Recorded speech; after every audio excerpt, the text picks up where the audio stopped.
They told you the mind was fixed, that the way you think, feel, and react is just who you are. They told you change was slow, painful, maybe even impossible. But if that were true, how do some people face chaos with peace? How do some walk through fire and never burn? Here's the truth no one taught you. The mind is not a prison. It's a tool. And Buddhism holds the manual. For thousands of years, monks, mystics, and masters have used simple truths to break mental chains, without therapy, without pills, without running from their past. They learned how to rewire fear into peace, craving into clarity, and pain into power. And now, so will you. Tonight, as you listen, your mind will start to soften. The tight grip of stress will loosen. Thoughts that used to shout will begin to whisper. The noise will settle, and beneath it, something rare will start to rise. Silence, stillness, and strength. This isn't just audio to fall asleep to. This is a reset button for the mind. The programming begins now. Are you ready? Let's begin. So now that you know, this isn't just background noise. This is deep work, quiet work, the kind that doesn't need effort or struggle, just trust, just presence. Because tonight, you're not just closing your eyes, you're opening a door. And on the other side of that door is the place where old patterns begin to dissolve. There's something ancient inside every mind, a pull, a pattern, a rhythm that feels familiar even when it doesn't make sense. You don't remember where it came from, but it's there. A fear you can't explain, a craving that won't leave, a reaction that shows up before thought. And it happens over and over again, not because of who you are, but because of what's been left behind. This is samskara. In Buddhist and Hindu teachings, samskaras are mental impressions left by past actions, not just from this life, but from all the lives that came before. They're grooves in the mind, like fingerprints on glass or footprints in wet sand. Even if you don't see who made them, they shape the path you walk. They decide where the mind flows when it's tired, stressed, or asleep. They're like echo loops, replaying without permission. And tonight, you're going to begin letting them go, without needing to know where they came from, without needing to fix anything, just through awareness, stillness, and the deep, slow reset of subconscious reconditioning. Samskaras aren't memories you can see. They're patterns you feel. They show up in the way certain voices trigger you, in the way a smell brings sadness, in the panic that makes no sense. They're why some people fear abandonment before they're ever left, why others chase approval without knowing why. Samskaras don't come with labels. They're energy, carried forward like wind carries scent, unseen, but heavy. And the problem isn't that they exist. The problem is we mistake them for truth. We think they are us, but they're not. They're echoes, and echoes can fade. Right now, the breath you're taking, that's the beginning. Because the breath doesn't carry samskara. The breath doesn't judge, it only flows. It reminds the body of what's real. And that's exactly what meditation does. Not to escape samskaras, but to watch them, to meet them, and to soften their grip without needing to fight them. You don't need to remember the moment a samskara was formed. You don't need a backstory. Buddhism teaches that it doesn't matter if a scar is from yesterday or 1,000 lives ago. The healing happens now. And healing doesn't ask for memory. It asks for presence. So how do these imprints work? Every action, every word, every thought leaves behind a trace. Think of it like a ripple. When an intense emotional moment happens, grief, love, fear, rage, it stirs the mind's surface so deeply that the vibration stays even after the event has passed. That vibration becomes a samskara. And that samskara becomes a habit, not just of action, but of perception. You begin to see the world through that lens. Not because the world is that way, but because your inner imprint is coloring everything. This is why two people can experience the same event and walk away with totally different feelings. One sees betrayal, the other sees growth. One feels fear, the other feels freedom. It's not the event, it's the filter, and filters are built from samskara. The most powerful part of this: the mind doesn't need to know the source to change the filter. Modern psychology often searches for the origin of pain, digging through the past for the first wound. Buddhism skips that. It says, pain arises. Let it rise. Watch it, and don't add more to it. When you sit with silence, when you breathe without trying to fix, something beautiful happens. The pattern surfaces. You feel it, maybe in the chest, maybe behind the eyes, maybe like a sudden thought that flashes without warning. But you don't chase it, you don't believe it, you just let it be. And in that stillness, the samskara weakens. Every time you don't feed it with reaction, it fades a little more. This is the power of passive reprogramming. No drama, no resistance, just repetition of peace, and repetition rewrites code. Think of the mind like a field. Samskaras are like grooves worn into the earth from years of the same wheel passing through. At first, the wheel goes down easily.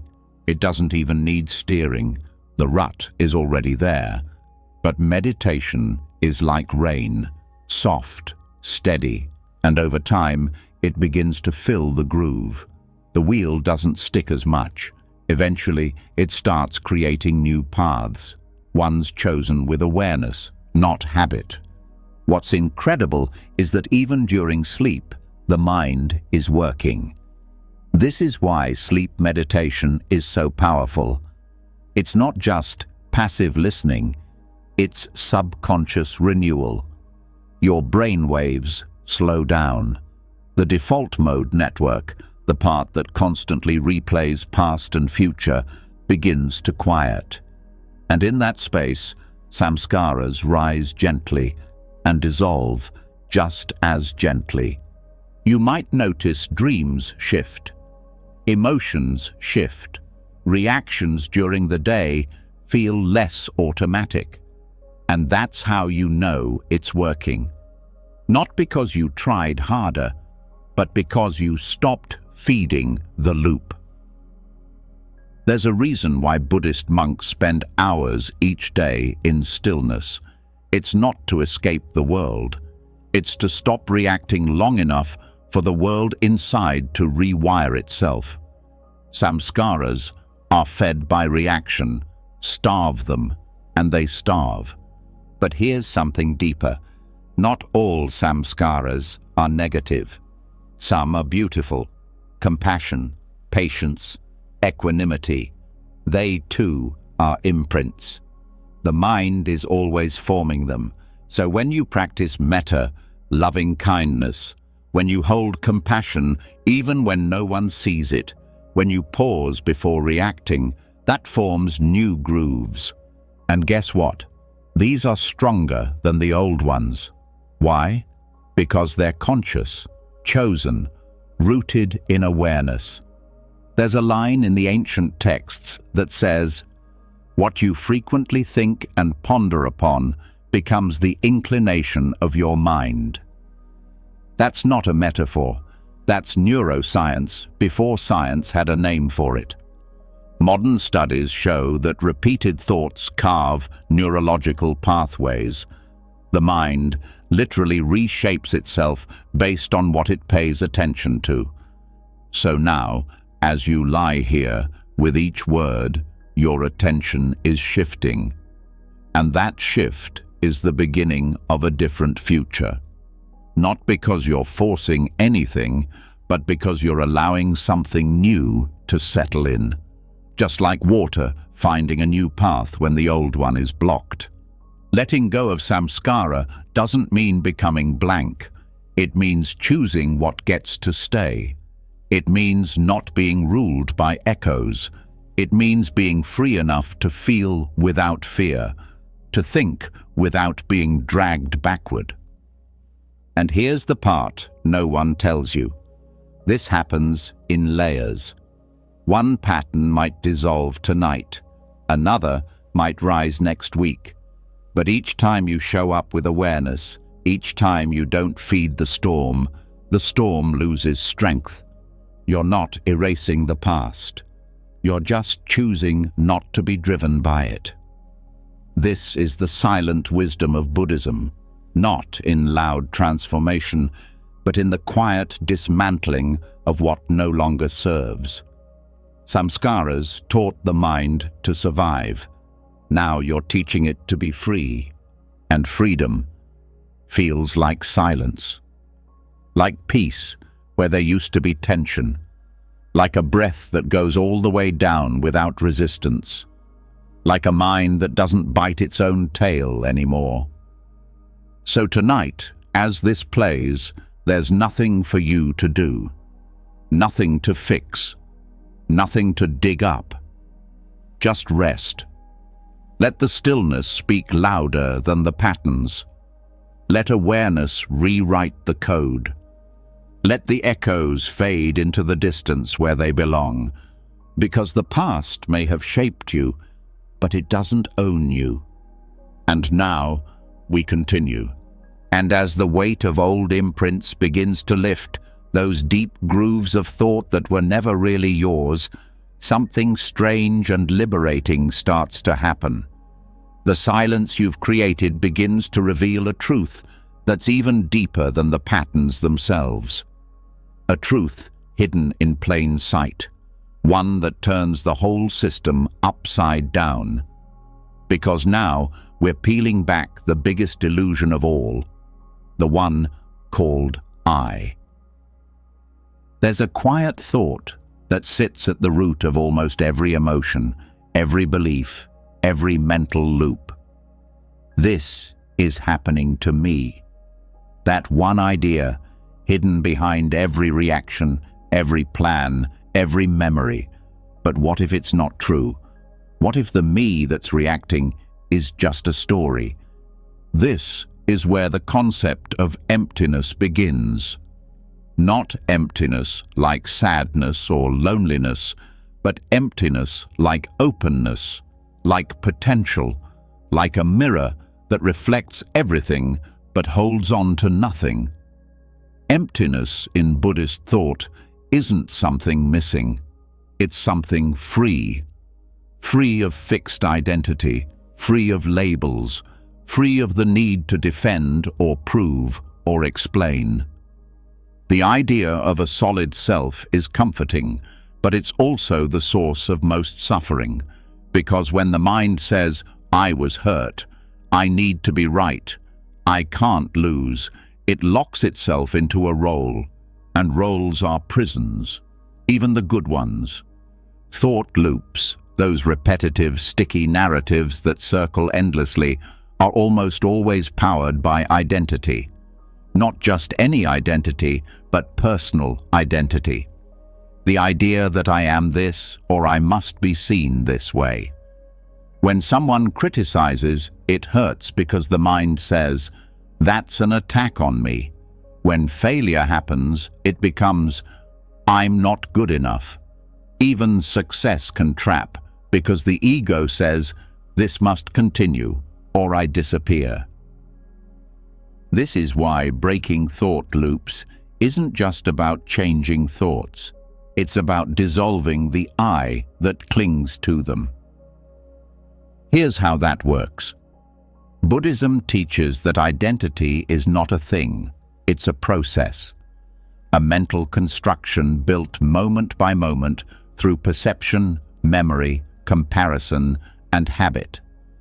Like a house built out of fog, it only looks solid if you don't examine it too closely. But the second you pause and observe it directly, it starts to melt. What feels like me is usually just a bundle of sensations, reactions, and old stories stuck together. But when the mind watches those thoughts rise without grabbing them, it sees the gaps. It sees that no thought lasts, no feeling stays, no self remains. This realization is not philosophical. It's liberating, because if I am not fixed, then neither is the pain, neither is the shame, neither is the fear. This is where suffering begins to break apart. Not by force, but by insight. When the mind clings to a solid I, everything feels personal. But when it sees that I is just a habit of mind, emotions stop sticking, thoughts pass through without looping, conflict softens, the drama ends. Let's go deeper. The self wants to exist, it wants to be important, it wants to survive. So it creates conflict. It feeds on problems. Even when everything's fine, the ego will find something to worry about, because without a problem, there's nothing to solve and nothing to protect. Think about how many times anxiety shows up, not because something's wrong, but because the mind doesn't know who it is without worry. Think about how often doubt arises right after clarity, just to keep the self busy. This is identity maintenance disguised as thought. When the ego isn't getting fed, when no one's praising or blaming or validating, it starts panicking. Am I invisible? It asks. But underneath that question is the real fear. If no one sees me, do I even exist? This is the power of emptiness. It answers that question with freedom. Because yes, the self as a concept is empty, but awareness itself is not. Awareness doesn't need identity. It doesn't need a name, a story, or a purpose. It just is, and it sees without clinging. When this shift begins, even gently, the whole structure of thought changes. Reactions lose fuel, emotional triggers lose weight. The part of the mind that was always defending something relaxes, because there's nothing left to protect. You've probably noticed how some thoughts seem to come with a physical grip. Tight chest, shallow breath, stomach tension. That's the ego holding on. That's the I saying, "This matters, this defines me." But when you bring awareness to that grip, without trying to change it, it begins to soften. Not because you figured it out, but because the self that was clenching begins to dissolve. This is not something you believe in theory, it's something you feel in real time. A lightness, a quiet, a distance from your own voice. And the beauty is, it can happen while you sleep, because the subconscious doesn't need words. It learns through repetition, through space, through silence. As this message sinks in, the mind begins to rewire not by force, but by exposure. Over and over, the idea that I am not this thought settles deeper until it becomes natural. Thoughts still come, but they don't hook you. You hear them, you feel them, and then they pass. This is what the Buddhists call right view. Not right as in morally correct, right as in aligned with reality. Seeing that identity is a tool, not a truth. Seeing that suffering comes not from what happens, but from the idea that it's happening to me. And when that view takes root, even the hardest moments lose their sting. Criticism becomes sound, failure becomes data, praise becomes wind. Nothing needs to stick because there's no self to hold it. That doesn't mean you become passive or detached. In fact, it's the opposite. You become fully alive, fully here. But without the weight of needing to protect an identity, you respond, you act, you feel. But it's clean, no residue, no clinging. Think of it like this. Most people live like a sticky web. Every thought, every comment, every memory gets caught. The web grows tangled, heavy, and eventually it collapses under its own weight. But when the self is seen as empty, the web dissolves. There's just air. Things pass through. The mind breathes again. This is how emptiness becomes the ultimate mental freedom. Not emptiness as a void, but as clarity. A clarity that doesn't need to control or grasp. It just sees. And in that seeing, everything begins to loosen. Even the way we talk to ourselves changes. That internal voice, the one that says, I can't do this, I'm not enough, I always mess up. It starts to sound silly. Because who is it talking to? If there's no fixed self, then who's failing? Who's not enough? The entire game collapses, and in its place, a quiet confidence rises, one that doesn't need a name.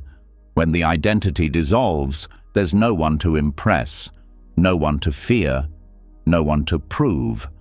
And the irony? That's when you become your most powerful self, because you're no longer acting from fear or ego. You're acting from presence. You show up clean, clear, free. And yes, this takes time. It's not a switch, it's a slow melting. But the more the mind hears this, especially in a relaxed state like sleep, the deeper the insight goes. It sinks beneath the conscious mind. It reaches the roots, and those roots begin to loosen. That's how reprogramming happens, not with effort, with surrender, not by building a better me, but by seeing through the illusion of me. There's a teaching that says, when the self disappears, the world becomes light. And that's what's happening here. Each word, each breath, gently dissolving the layers of self that were never really solid to begin with. You're not erasing anything. You're just stepping out of the costume. And what's left? Awareness, peace, spaciousness. A mind that thinks without fear. A heart that feels without defense. A being that simply is.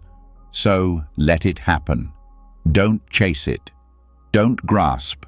Just rest in the knowing that every second of stillness is shifting something deep. Right now, the I that clings is fading.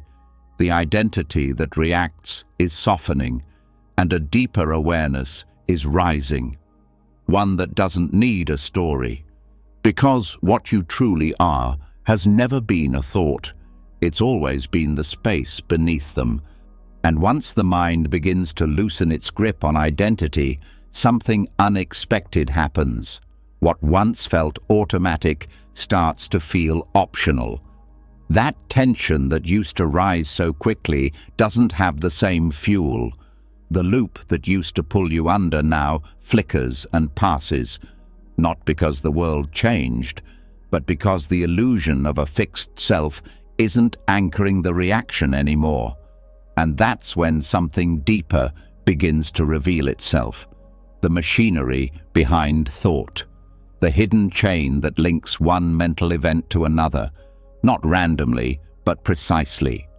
This is the heart of Buddhist insight, the code behind the chaos. And tonight, we go straight into it. In the stillness you're creating now, the mind is finally quiet enough to witness its own workings. This is where the doctrine of dependent origination becomes more than philosophy. It becomes a mirror, a map, a flashlight in the dark. Because once you know how a thought forms, you don't have to be controlled by it. You can pause the loop, unplug the anxiety, disarm the craving, not by pushing it away, but by understanding how it got there. Dependent origination, also called paticca samuppada, teaches that nothing arises on its own. Every mental state, every emotion, every craving, every fear comes from something before it. And that came from something before that. Like links in a chain, each one connected, each one dependent on the last. This is not a spiritual metaphor. This is a psychological engine, and it runs all day, every day, without being seen. But not anymore. In this teaching, the Buddha outlines 12 links, 12 steps that show how suffering is born. Not in some abstract way, in a step-by-step breakdown of how the mind turns a moment into a prison, and how that prison can be walked out of if the process is understood.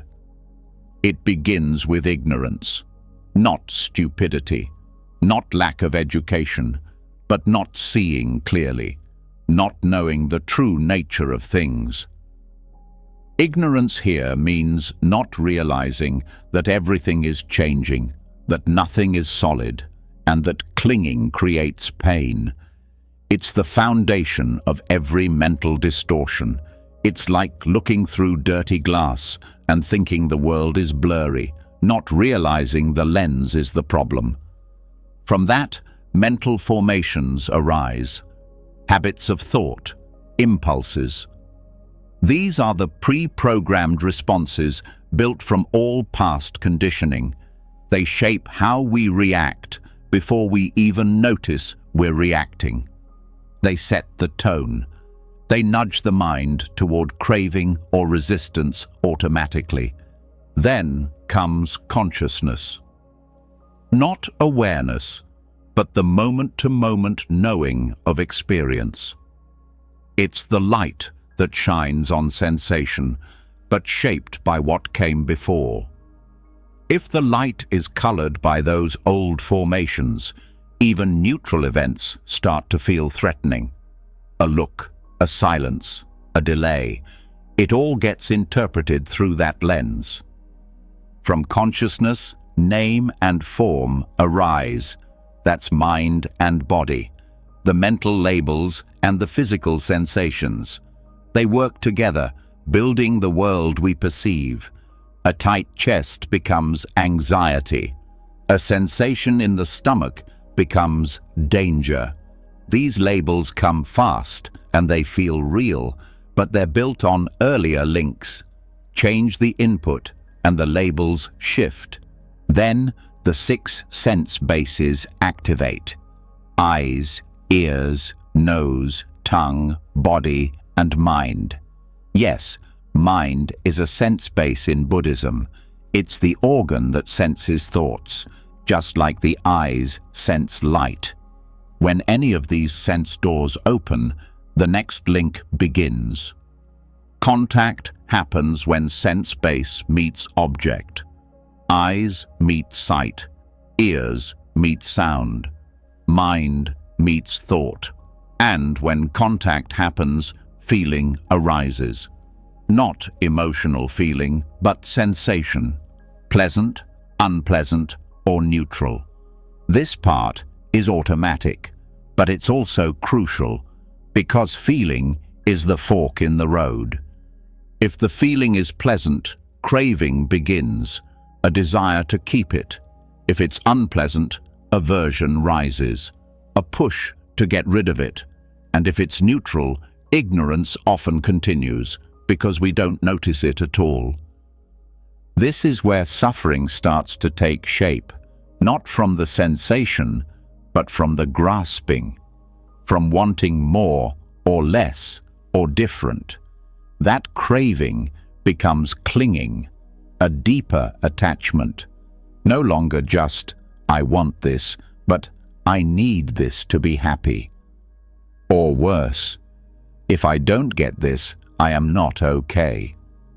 From clinging, becoming arises a sense of identity, the idea that this is who I am now, whether it's the role we play, the emotion we feel, or the belief we hold.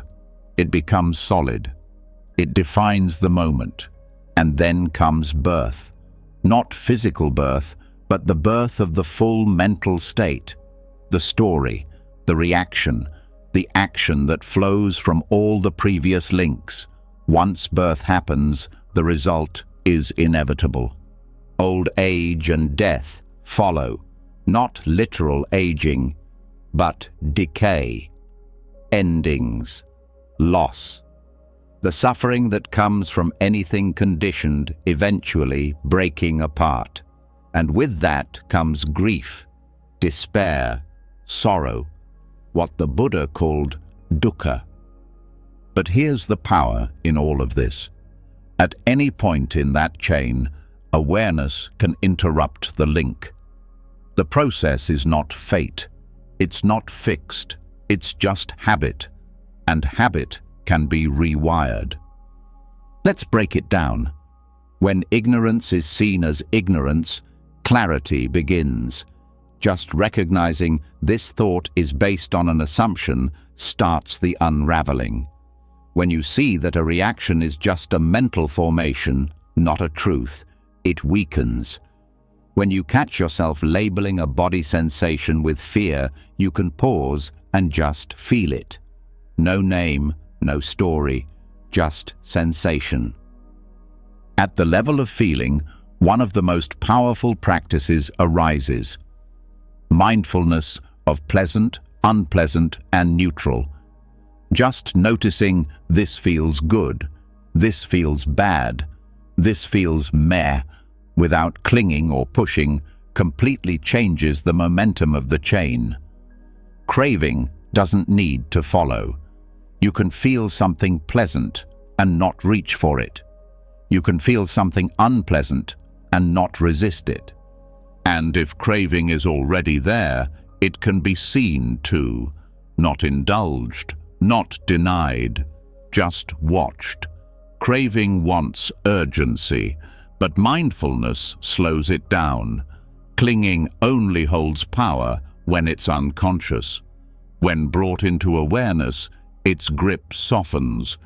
You don't have to suppress it. You just don't obey it. That's how the cycle weakens, one link at a time. Now consider this. Every time you notice a thought and choose not to react, you're breaking the chain. Every time you feel discomfort and choose to stay with compassion, you're breaking the chain. Every time you choose awareness over identity, clarity over reaction, stillness over impulse, you're rewiring the whole system. And when this starts to happen during sleep-based reprogramming, it becomes even more powerful. Because the mind is not arguing, it's absorbing. These insights begin to sink beneath the surface. The subconscious starts to recognize patterns before they fully form. The pause becomes natural. The loop slows down before it begins. You might start noticing that you don't react the way you used to. That anxiety comes but leaves faster. That craving arises but doesn't control you. That conflict starts, but you don't get pulled in. That's not luck. That's the chain breaking. That's years of mental habit loosening, one soft breath at a time. And you didn't force it, you just saw it, over and over. This is why dependent origination is not just a teaching. It's a tool, a real-time decoder of the mind. It shows you how everything arises and how nothing has to continue.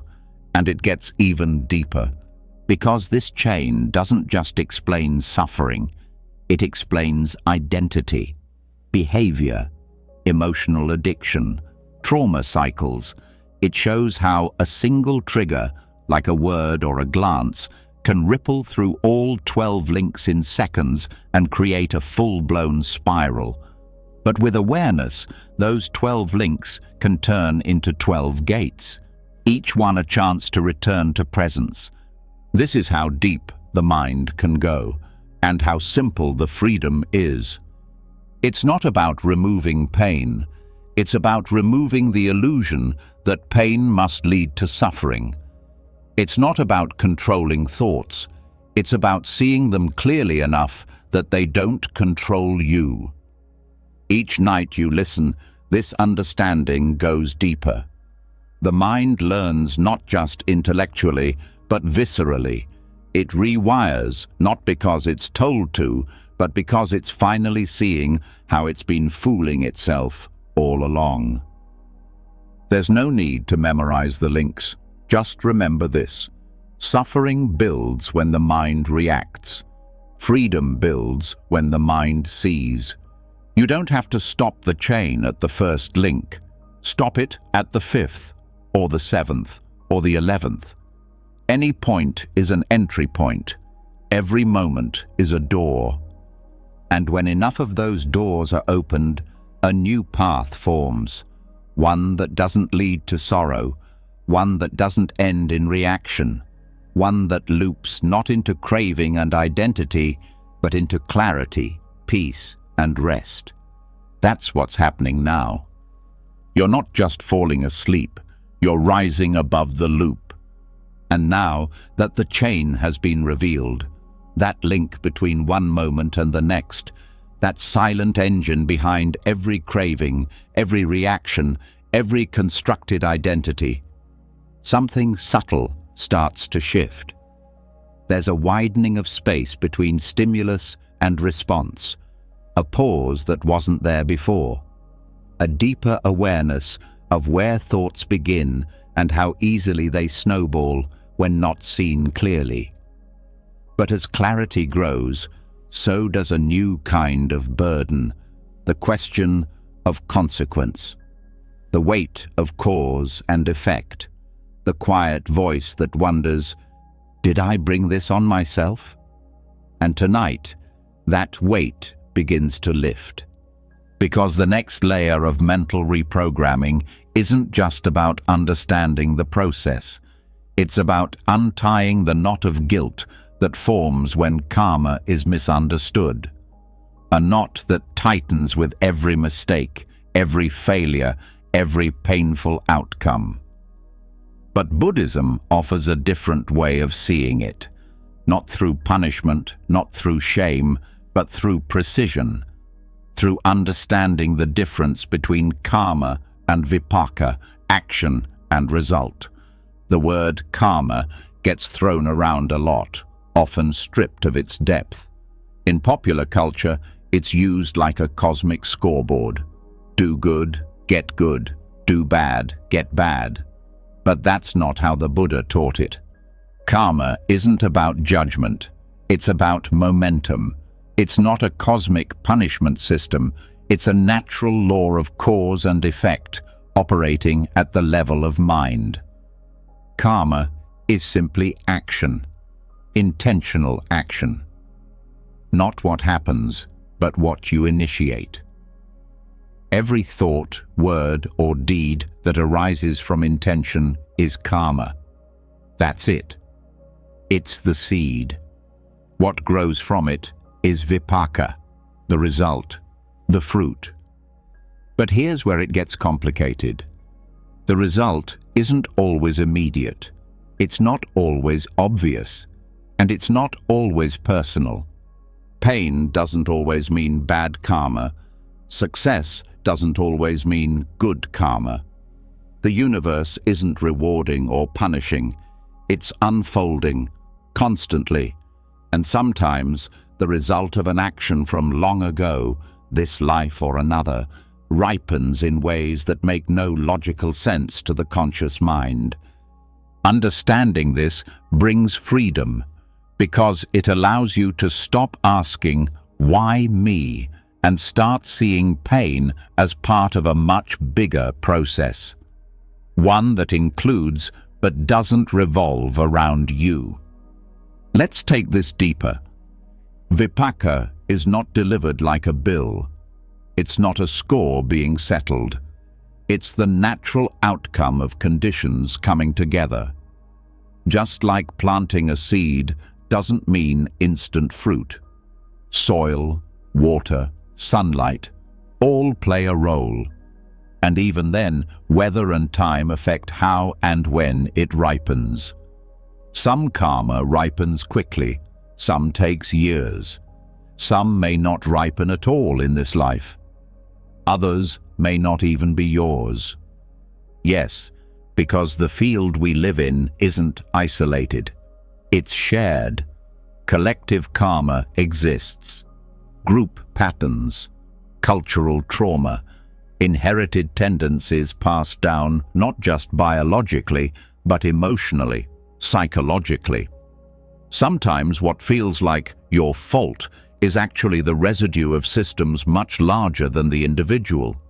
This is why vipaka cannot be taken personally, because what arises now is the result of countless conditions, not a divine verdict.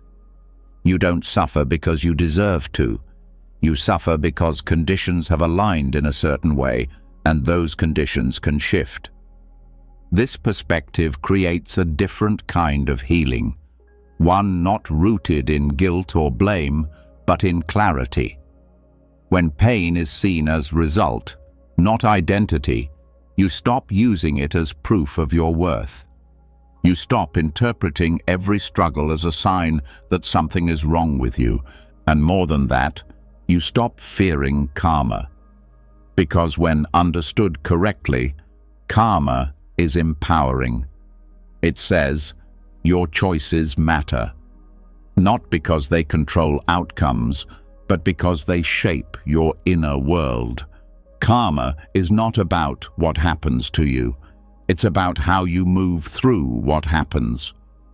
Let's break it down further. When the mind believes pain is a punishment, it creates resistance. It clenches, it questions, it spirals. But when pain is seen as a vipaka, an unfolding of conditions, something softens. You still feel it, but it no longer defines you. It no longer becomes your identity. And when you start seeing the difference between karma and vipaka in real time, the way you move through life changes. You make a mistake. Instead of spiraling into guilt, you reflect. You see the intention behind the action. You adjust. That's karma. You experience consequences. You feel the sting. But instead of self-punishment, you respond with care. That's wise engagement with vipaka. This is not about moral perfection. It's about sensitivity, awareness, discernment. Seeing that what you sow may not grow immediately, but the soil remembers. And here's the part that really frees the mind. Understanding that some vipaka has nothing to do with your present karma. This removes the false pressure to control outcomes. It allows compassion to rise in the face of confusion. Sometimes life hurts because life is complex, not because you did something wrong. And this is where deep forgiveness starts. Not just for others, but for yourself. Because when you realize that results are just that, results, You stop beating yourself up over the uncontrollable. You stop tying your worth to success. You stop thinking you could have done more if only you'd been better. You begin to trust something wiser than logic. The slow unfolding of mind and matter, the subtle shift that happens when you meet life with awareness instead of judgment. Let's bring this into the subconscious. When this understanding begins to settle, not just in the intellect, but in the emotional core, it rewires how the nervous system responds to challenge. The guilt reflex weakens. The shame impulse loosens. That quiet voice that whispers, "This is your fault," begins to fade. Because the mind now knows, fault isn't the point.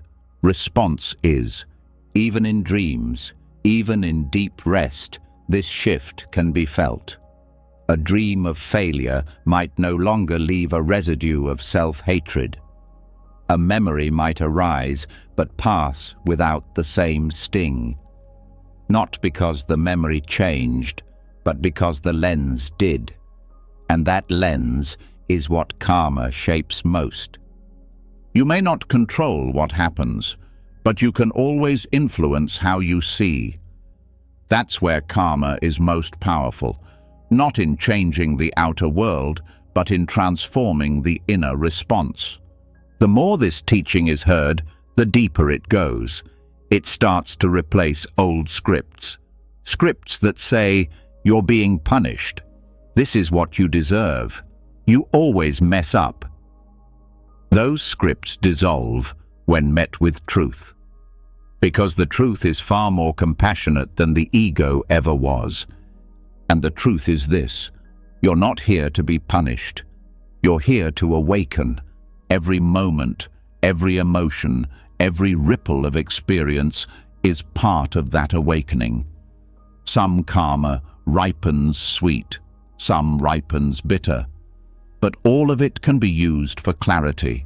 All of it can be met with grace.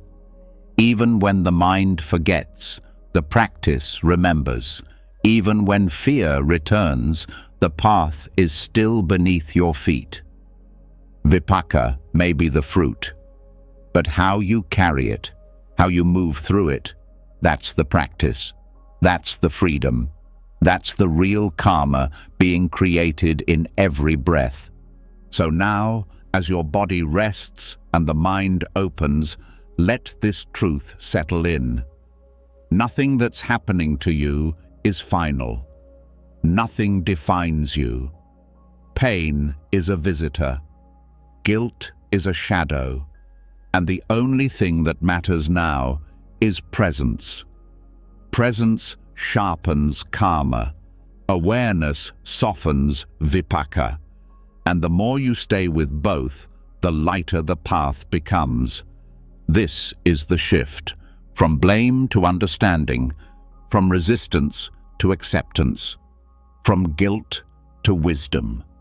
And now that the burden of guilt has begun to lift, that old misunderstanding of karma as punishment replaced by the clarity of cause and unfolding, a deeper softness begins to enter. A space opens inside the mind, no longer defending, no longer blaming, just ready. Ready to feel without fear. Ready to experience life not as something to survive, but something to meet with dignity. That readiness is where the next layer begins. Because once the mind is no longer spinning in shame, it becomes teachable. And what it can learn, even in sleep, are states of being that heal everything they touch. States that don't depend on outcome, identity, or control. Just presence, just feeling, and those states are the Brahmaviharas. They're called the sublime attitudes, not because they're difficult or unreachable, but because they elevate the heart. 4 states of mind so pure, so clean, that when practiced regularly, They reshape everything: how thought forms, how the body reacts, how the world is perceived. They're not moods, they're not emotions, they're dispositions of consciousness. And when introduced during sleep, when resistance is low and receptivity is high, they begin to etch new grooves into the emotional core. The first is loving kindness, a deliberate choice to wish well, not based on feeling, but on intention. It is not liking, it is not sentiment. It is the quiet, powerful wish: may you be well, may I be well, may all beings be well. This simple phrase, repeated softly in the background of the mind, becomes a kind of emotional DNA. It bypasses judgment, it overrides separation.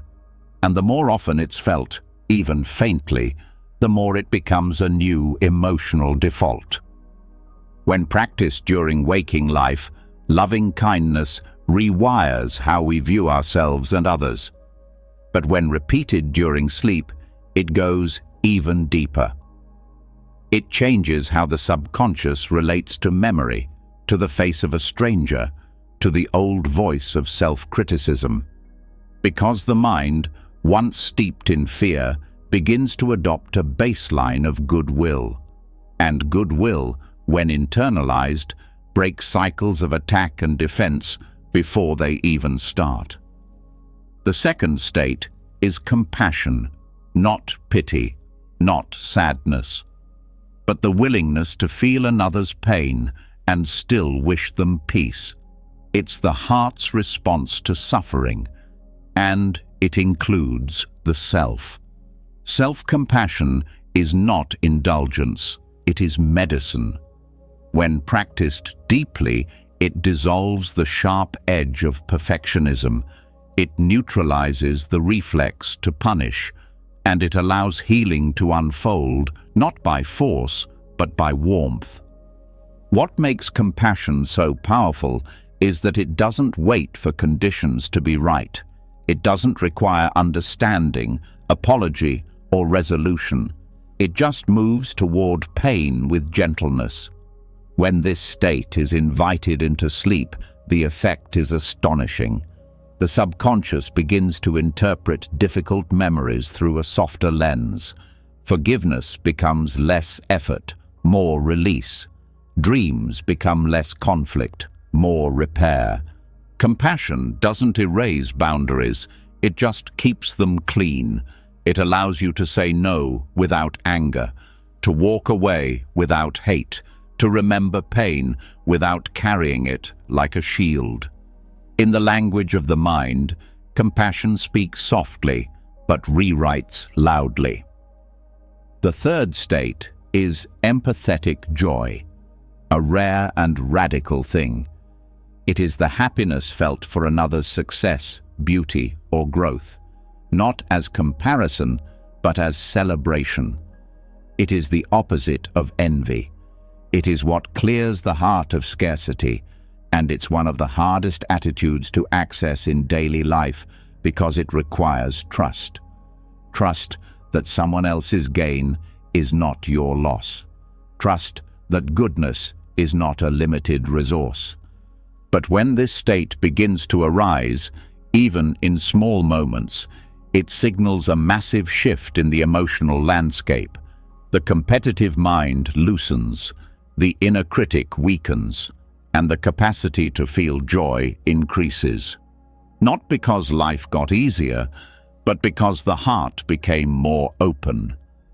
Practicing empathetic joy in sleep is one of the most effective subconscious rewiring tools. Why? Because during rest, the ego's comparison software is paused. The mind is less guarded, more absorbent. When positive affirmations around shared joy are introduced gently, I rejoice in the happiness of others. May all beings know success and peace. They begin to replace the deep scripts of inadequacy. This rewiring is not intellectual, it's emotional. The nervous system begins to relax around other people's wins. The smile comes faster. The sense of threat, of lack, begins to fade. And what remains is spaciousness, the kind of emotional maturity that doesn't just endure life, it celebrates it. The fourth and final sublime state is equanimity. Balance, not indifference, not detachment, but the ability to remain steady through change. Equanimity is the quiet strength that doesn't resist the wave, but knows how to float through it. It's not cold, it's clear, it's not withdrawn, it's wise. Equanimity teaches the mind that not every impulse needs reaction, that not every storm requires shelter, that peace is not found in avoiding life, but in standing still while life moves around you. This state is the anchor. And when introduced during sleep, especially after the mind has already softened through the previous three states, it begins to lay the foundation for long-term inner stability. Emotional reactivity decreases. The peaks and valleys of mood become more navigable. The mind, once easily thrown off balance by praise or blame, begins to stay centered. What makes equanimity so powerful is its neutrality. It doesn't push or pull, it allows, and in allowing, it frees. Each of these states works together. Loving kindness opens the heart. Compassion gives it depth. Empathetic joy gives it expansion. Equanimity gives it strength. When all four are practiced, even passively, even during sleep, they begin to form a new emotional compass. One that doesn't swing wildly with circumstances, one that doesn't collapse under criticism or inflate with praise. They don't need to be felt intensely to be effective. They just need to be invited. The subconscious mind is always listening. When these attitudes are repeated through nightly affirmations, they begin to replace the old scripts. Scripts like, I'm not good enough, they're better than me, I can't forgive, I always mess up. Those thoughts lose strength when the inner dialogue becomes, may I be kind. May I meet this pain with compassion. May I celebrate their joy. May I rest in balance. This is not emotional fluff. This is deep psychological training. And the most effective time to plant these seeds is when the mind is soft and the gates of the subconscious are open during sleep. There's a reason Buddhist monks spend years developing these attitudes, not because they're nice, but because they're transformative. They rewire not just behavior, but perception. They change how the world looks, feels, and responds. And when repeated in the silence of night, they begin to take root at the level where real change happens. Over time, something starts to shift, not in how much pain you have, but in how you carry it. Not in how perfect life is, but in how little it controls you. You become less reactive, less guarded, more resilient, more open. You don't need to convince yourself of peace. It starts to feel like home. This is the hidden gift of the Brahmaviharas. They don't ask for perfection. They don't require belief. They just ask for presence. And presence, repeated, becomes programming. So now, as your body softens further and the breath continues its slow rhythm, let these states begin to settle into the layers beneath thought. May loving kindness gently wash over any harshness still held. May compassion touch the places still aching. May joy find a home even in quiet moments. May balance anchor the parts of you still learning to let go. Because no matter what today brought, no matter what thoughts tried to take hold, tonight you're planting something deeper, something the world can't shake, something that grows in silence and blooms without effort. And as those 4 sublime states begin to settle into your system, softening the edges of thought, deepening emotional balance, dissolving comparison, and rooting you in calm goodwill, there's something else that begins to reveal itself beneath the surface. It's subtle, but powerful.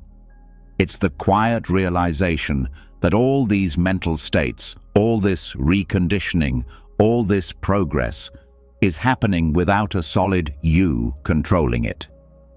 The transformation is real. But the one who claims it, less and less necessary, because now we're entering the deepest territory of all. Not what the mind is thinking, not how it feels, but who it thinks is thinking and feeling at all. There's a voice that follows most people their entire lives. It judges, it doubts, it compares, it criticizes. Sometimes it whispers, sometimes it shouts, but it's almost always there, giving commentary on everything, especially on you. That voice says things like, "You always mess this up. You're not enough. They don't like you. You should be doing more. You're falling behind." It feels like truth, but it's just noise. And more importantly, it's not you. That's the heart of this teaching, the insight known as anatta, non-self. This isn't just a rejection of ego, it's the radical realization that the self the voice is talking to and the self the voice pretends to be is a mental fabrication. There is no solid, permanent I behind the thoughts, no fixed person being judged, no core identity being threatened, just process, just flow, just mental events coming and going. And when that's seen clearly, not just understood, but felt, everything changes, especially that inner dialogue. The voice loses power because there's no one left to believe it. It's not about silencing the voice. That's not necessary, and it's not possible. What's possible is seeing it for what it is: empty sound, thought with no thinker. Words arising in a system that doesn't need a narrator, and this becomes most accessible when the mind is quiet, when the defenses are down, when the need to hold on to identity begins to fade. That's why this teaching is so effective during sleep, because the conscious mind, the one that usually insists on being me, begins to dissolve. And what's left is awareness without attachment. The thought, "I'm not good enough," might still appear, but there's no one there to grip it, no one saying, "That's about me." It's just sound, just passing, like hearing a stranger speak in the distance. You recognize the words, but you don't respond. This is how non-self neutralizes negative inner dialogue. Not through counter-argument, not through willpower, but through disidentification. The insight that this voice isn't coming from a real self, it's arising from conditioned habit, from echoes, from brain patterns, not from identity. Every moment that insight deepens, the voice gets weaker, not quieter, weaker. It loses influence. It may still appear, but it doesn't land. The body doesn't flinch. The heart doesn't clench. The breath stays steady. Non-self is not emptiness in a hollow way. It's freedom. It's not nihilism. It's clarity. It means there's nothing to protect, nothing to prove, nothing to defend. And that's what disarms the voice that feeds on defense. Most people live in reaction to this voice their entire lives. They build careers to prove it wrong. They chase relationships to feel validated. They avoid risk to prevent it from saying, "I told you so." But once you see the voice as just thought and the self it talks to as just a shadow, all of that effort begins to fall away. What's left is stillness. Stillness doesn't argue with the voice, it outlasts it. And the more the voice speaks into stillness, the more ridiculous it begins to sound. "You're a failure," it says. But there's no one failing, just effort, just motion, just learning. "You should be ashamed," it says. But there's no fixed person who owns the past. Just memory, just conditioning, just causes and effects playing out in awareness. This is what non-self reveals, that the voice is speaking into a void, and when there's no one to listen, it fades. It's important to understand that this isn't about becoming numb. It's not about detaching from life or shutting down feeling. In fact, it's the opposite. Without the story of self, emotions become cleaner. Grief is just grief, not my grief. Anger is just anger, not a threat to identity. Joy is just joy, not proof of success. Emotions are felt more deeply, but clung to less. They move through, without sticking. This is the subtle transformation that happens when the mind begins to live without I. And it's not dramatic. It's not loud. It's gradual, but steady, like fog lifting, like ice melting, one mental contraction at a time. And each night, this insight is repeated. Each time the words sink into the subconscious, the illusion of self loses just a little more strength. The brain begins to unpair the voice from the identity. It begins to treat thoughts like weather, temporary, shifting, and impersonal. So when you hear the thought, "You're not doing enough," it might still come. But now it's followed by space. And in that space is the awareness that this is just old conditioning playing out. No one needs to answer. No one needs to obey. And just like that, the loop breaks. The ego thrives on urgency, on making everything personal, on turning every thought into a threat. But the teaching of non-self gives you an exit, not from life, but from the illusion of being trapped inside it. You begin to operate from clarity, not protection. From peace, not performance. From presence, not narrative. And this transformation isn't limited to sleep. It leaks into the day. You speak less defensively. You move through conflict with less friction. You make decisions with less second-guessing. Not because you became more confident, but because there's no self to protect. Just awareness choosing, adjusting, flowing. Even the body begins to respond. Tension patterns shift. The shoulders drop. The jaw relaxes. Breathing deepens. Because when there's no me at the center of the storm, the system doesn't need to brace for impact. This is the heart of true reprogramming. Not just changing what you think, but loosening who you think you are, and letting that space fill with something truer, something softer, something that doesn't argue with pain, but holds it with wisdom.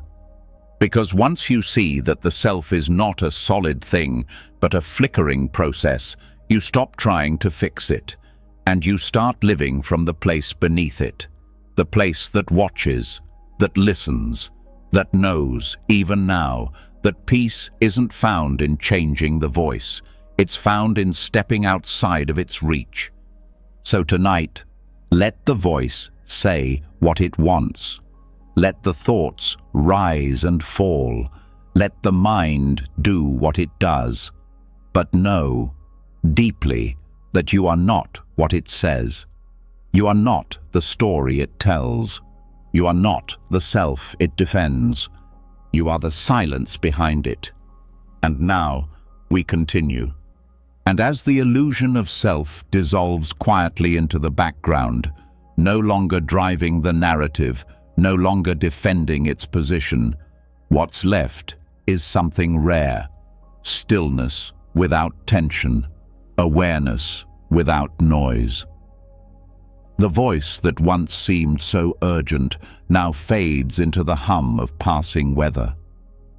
And within that silence, something deeper stirs.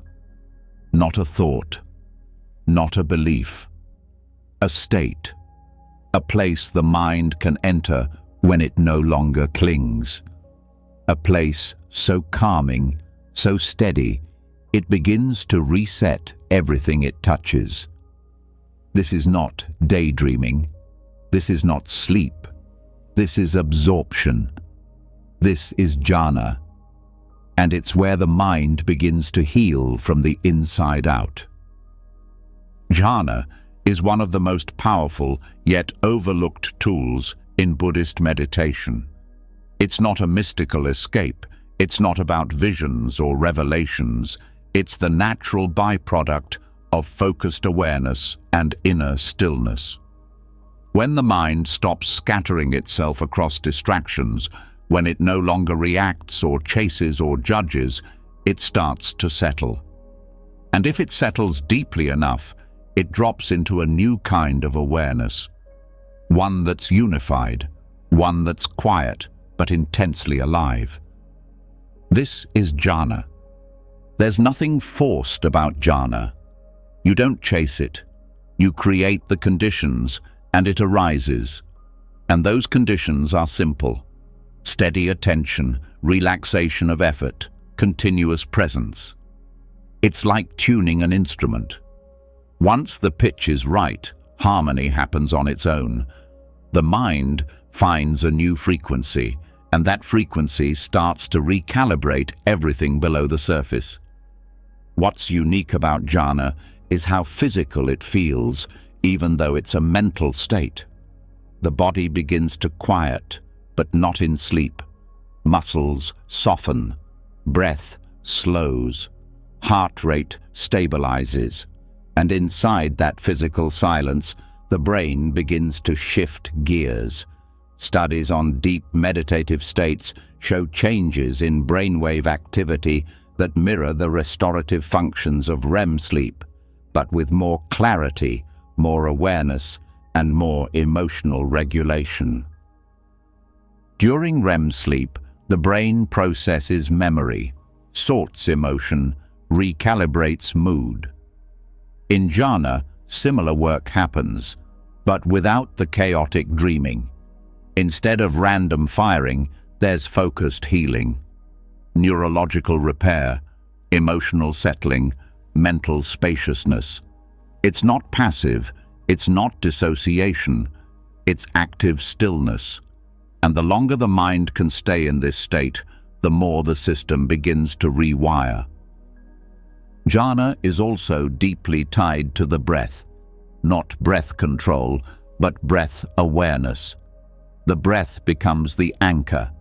The whole body-mind system learns to ride the rhythm of the breath without interfering. And over time, this shifts the nervous system out of survival mode. Stress response fades, cortisol levels drop. The mind learns that peace is safe, that stillness is sustainable. This matters, especially for subconscious reprogramming, because you can't rewire a mind stuck in fight or flight. You can't introduce new patterns to a brain that's still bracing for impact. Jhana opens the door. It's not about willpower. It's not about effort. It's about entering the exact state where change can happen naturally, without resistance.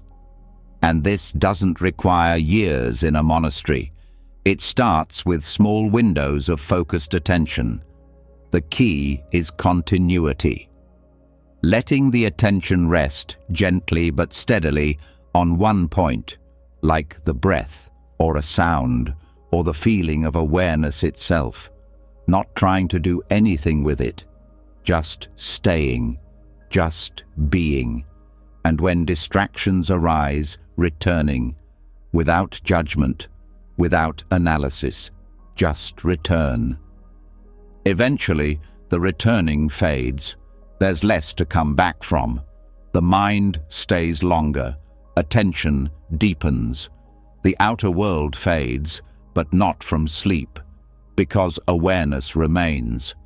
That's the entry into jhana, a place where the thinking mind steps back and a quieter knowing takes its place. Inside jhana, there is no narrative, no story, no self-concept, just presence. And from that presence, deep recalibration begins. Emotional loops unwind. Old triggers lose their grip. The mind's need to obsess over past and future softens because it finally knows what it feels like to just be. This is why monks treat jhana as medicine, not escape, not entertainment. Medicine for the mind, the heart, the nervous system. A kind of silent therapy where the healing happens not from talking, but from resting in something deeper than thought. What's remarkable is that the effects of jhana last, not just during meditation, afterward. The mind retains a trace of that silence, a softness, a steadiness that lingers into conversation, into work, into stress. This is what makes it powerful for transformation. It doesn't just feel good, it changes how you move through the world. Jhana also disrupts the momentum of compulsive thinking. The mind that constantly narrates, worries, plans and replays has no place to stand inside absorption. The usual voices go silent, not because they're shut out, but because they have no fuel, no attention, and without attention, they dissolve. This is essential for subconscious reprogramming, because those voices, the inner critic, the doubter, the worrier, are not just habits, they're neural grooves, and jhana gently smooths those grooves out, not by force, but by absence, by withholding energy from the loops that no longer serve you. It also shifts the emotional baseline. Most people live with a background frequency of restlessness or low-grade anxiety. It's so constant, they don't even notice it until it's gone. Jhana gives the nervous system a taste of peace deeper than sleep, and once that taste is known, the system begins to crave it. Not like addiction, like coming home. This craving isn't desperate, it's healthy. It draws the mind toward stillness, not stimulation, toward reflection, not reactivity. And this begins to influence everything: what you read, how you speak, the people you're drawn to. The entire internal compass starts to shift toward peace. Jhana also helps unhook from identity patterns.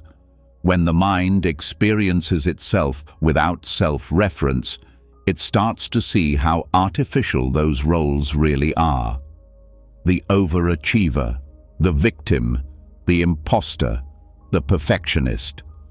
All of it falls silent in deep absorption. And when the mind returns, it remembers the silence was more real than the role. This memory becomes part of your operating system. It changes how seriously you take your inner drama. It doesn't mean you stop feeling. It means you stop believing every emotion is a permanent truth. You feel more, but cling less. Jhana also sharpens perception, not just during practice, in daily life. Colors seem brighter, food tastes richer, attention gets stronger, because jhana trains the mind to focus without strain, to observe without judging. That clarity bleeds into everything else. It also improves emotional regulation, not by suppressing emotion, but by expanding the container. In deep stillness, emotions don't vanish. They unfold like waves in slow motion. The mind sees them before they peak. And that space allows for choice. The scream never comes. The shutdown never happens. The reaction stops before it starts. That's the silent power of jhana. It builds inner pause, inner space, not as a skill to be used, as a new default setting. And here's the most profound part. Jhana can be cultivated even in sleep. Not in the same depth as formal sitting, but enough to change the baseline of the subconscious. When the nervous system is used to resting in calm presence, that state begins to appear on its own, during rest, during dreams, even in moments of stress.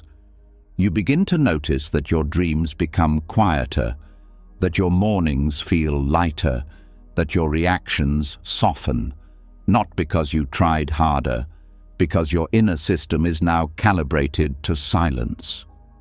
This is not magic. It's conditioning. It's the result of showing the mind a new way to exist and letting it practice that way when resistance is lowest. Jhana is not a goal. It's not something to chase.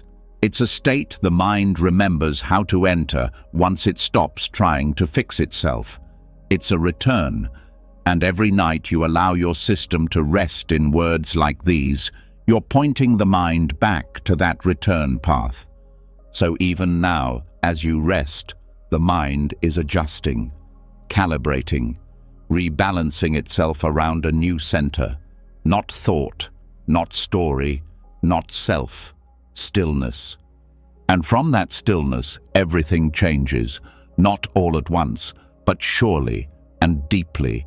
And as the mind begins to stabilize in that deeper stillness, that unshakable absorption where reaction fades and awareness takes the lead, something else becomes possible, a deeper inquiry, not into how to calm the mind, but into what the mind actually is, not just silence from thoughts, but clarity about the structure beneath them.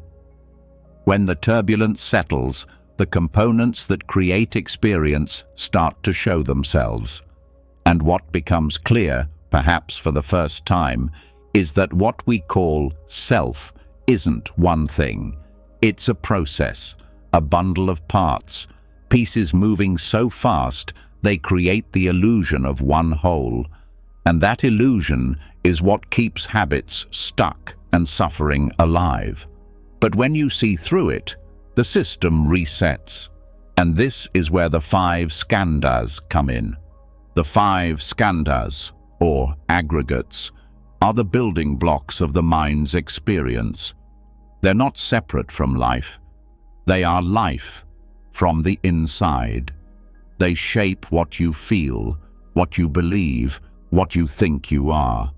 They function like a machine running in the background, building the sense of continuity that says, "This is me." But none of them, on their own or together, are a self. And when that's clearly seen, even for a moment, a kind of internal rigidity dissolves. The weight of identity starts to lift. The first aggregate is form. This is the physical body, the raw material of existence. Bones, skin, breath, heartbeat. It's the visible, tangible part of your experience. But even this is not static. The body changes moment to moment, cells dying, cells being born, breath rising, breath falling. The illusion comes when the mind overlays form with the story of my body, turning impermanent material into a permanent possession. But this possession can't be held. It shifts constantly. And when the mind stops clinging to the body as an anchor for self, fear around its changes begins to soften. The second aggregate is sensation. This is the feeling tone of experience, not emotion, just whether something feels pleasant, unpleasant, or neutral. This arises in every moment of contact, a sound, a thought, a smell, and instantly the system assigns a tone. Pleasant? Move toward it. Unpleasant? Pull away. Neutral? Often ignored. This reactive loop happens automatically and drives most behavior. But when seen clearly, sensation becomes just another part, not a command, not an identity, just a flicker of feedback.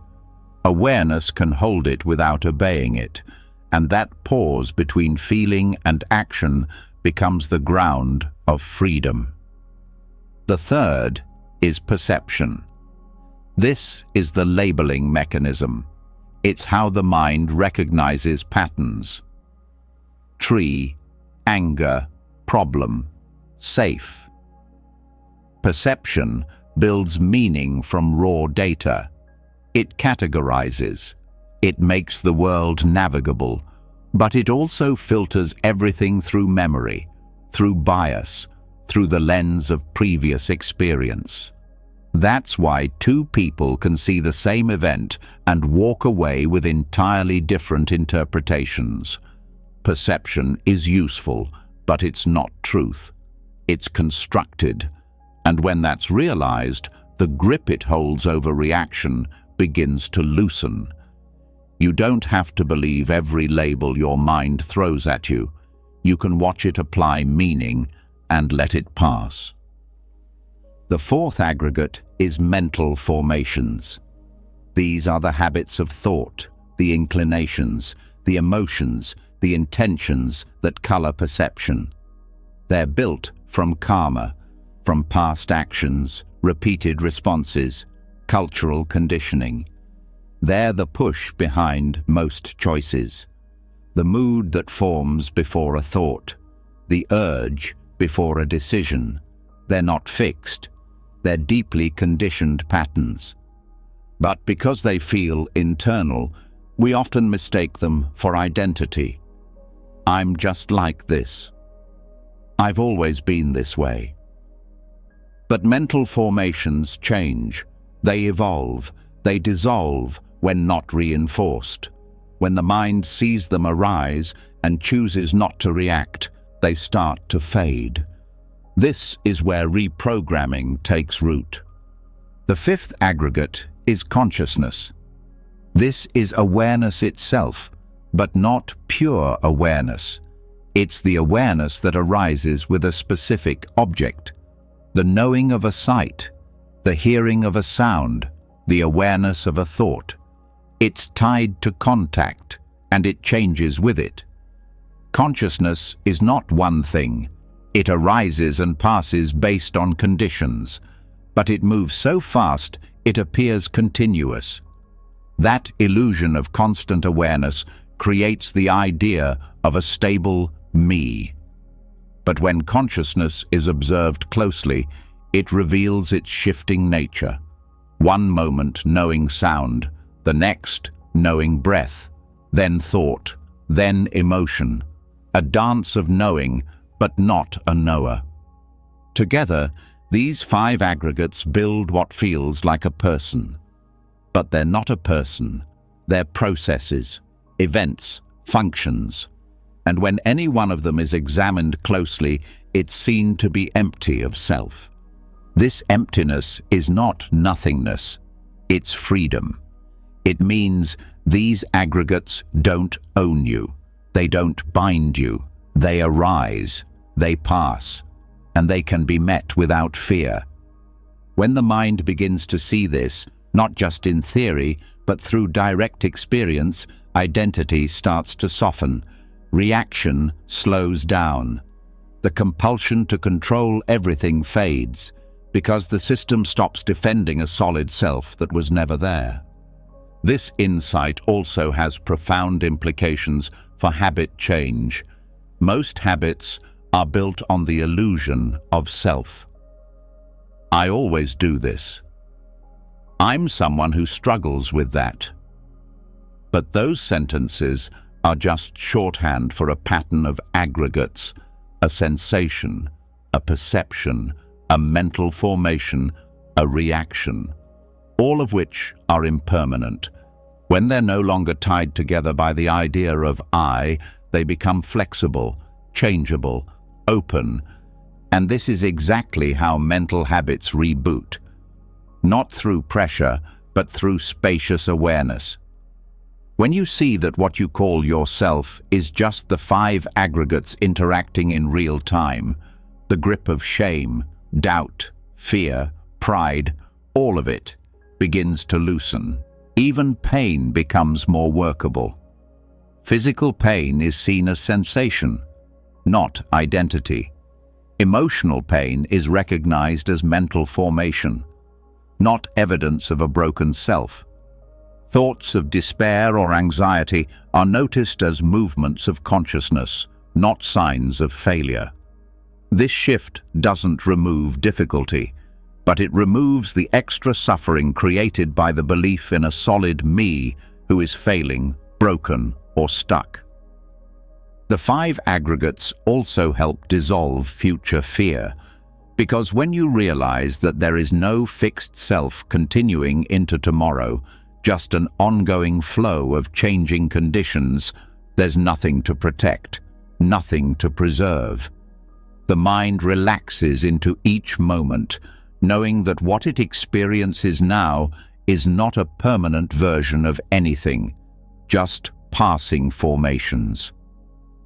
This insight is especially powerful during deep rest and sleep-based reprogramming, because the subconscious often clings to continuity. It's the basis of most anxiety, the belief that who I am now will always feel this way. But when the aggregates are gently introduced during rest, through language, tone, repetition, the mind begins to let go of that belief. It starts to process fear as temporary. It holds sadness without bracing. It experiences thoughts without inheriting them. This opens space for new patterns, a new relationship to memory, to identity, to emotion. One based not on ownership, but on observation. Over time, even trauma is reframed. The event remains, but the I that holds it dissolves. The experience loses its grip because the container shifts. It's not suppression, it's not forgetting, it's spacious release.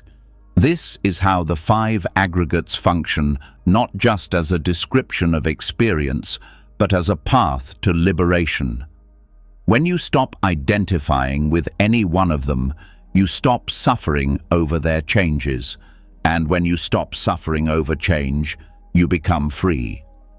Each night this is heard, each time these words land in a soft and open mind, the system begins to rebuild itself, not around me, but around presence, around impermanence, around insight. And that insight becomes action. You stop speaking from fixed roles. You stop expecting others to stay the same. You let yourself evolve. You let others grow. You hold the world with less judgment because you see everything as process. Even sleep begins to change. Dreams become less about drama, more about release. The mind stops playing the same internal movies. because the cast and crew are gone. What's left is awareness, spacious, soft, free of narrative. That freedom is not theoretical, it's physiological. The body holds less tension, the breath opens, the jaw unclenches, the heart beats quieter, all because the mind stopped clinging to the illusion that there's a single, solid self holding it all together. There isn't. There never was. And now, you can rest in the space that opens once that truth is felt. And once the illusion of a fixed self falls apart, once the 5 skandhas are seen clearly as processes instead of a person, the mind no longer tightens itself into roles. Reactions lose their stickiness. Thoughts come and go without crashing into identity. There's a kind of internal freedom that can't be faked. But as that space opens up, a new tension can quietly sneak in, a question that doesn't speak loudly but still shapes every effort forward. Now that I see clearly, what do I do with it? Should I push harder to change, or let go completely? And in the silence between those two extremes, something else begins to emerge. A third way. The one the Buddha called the middle way. This path isn't about balance in the usual sense. It's not moderation between overdoing and underdoing. It's a deeper wisdom that sees both control and surrender for what they are, forms of clinging. One clings to progress, the other clings to release. One says, I must fix this. The other says, I must stop trying. Both are based on desire, both are rooted in identity, and both keep the cycle going. The middle way is different. It doesn't lean into force, and it doesn't collapse into passivity. It moves beneath both, quiet, steady, attentive. It lets effort rise when needed and fall away when not. It doesn't reject discipline. It doesn't chase comfort. It meets the moment exactly as it is, then responds. Not with panic, not with withdrawal, but with presence. This is not an easy concept for the modern mind. Most systems teach in binaries: go all in or give up, push through or let it be. But the middle way doesn't need those poles.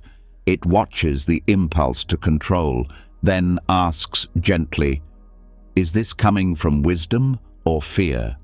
It watches the pull to let go, then whispers, is this real surrender or subtle avoidance? This is where peace becomes practical, not an abstract concept, not a distant reward, but something felt in the bones when the extremes fall away. In daily life, the pull toward control often hides in the language of self-improvement. I need to get better. I should already be further along. I have to fix this. The intention may be growth, but the energy behind it is pressure, striving without clarity. And that striving wears down the nervous system. It keeps the body tight. It floods the mind with dissatisfaction. No matter how much is achieved, it never feels like enough, because the improvement is built on the belief that who you are now is lacking. On the other side is surrender, often romanticized. Just let go. Whatever happens, happens. It's all meant to be. But this, too, can become a mask, a way of stepping back not from wisdom, but from fear of failure. The surrender that avoids effort is not peace, it's resignation. It's a subtle story that says, I give up trying so I can't be disappointed. The middle way moves differently. It asks what's appropriate now, not what should be done forever, not what would feel safest. just what fits this moment, with this energy and this clarity. It's not neutral, it's intelligent, active when needed, restful when wise, always grounded in awareness, never in escape. And this is where deep transformation begins to take hold. Because the habits that run the mind, perfectionism, procrastination, avoidance, obsession, they all rely on one of the two extremes. They need you to believe that control will save you, or that surrender is your only protection. When those narratives fall, the habits lose fuel. They can't find a home in presence. This teaching becomes especially powerful during subconscious reprogramming.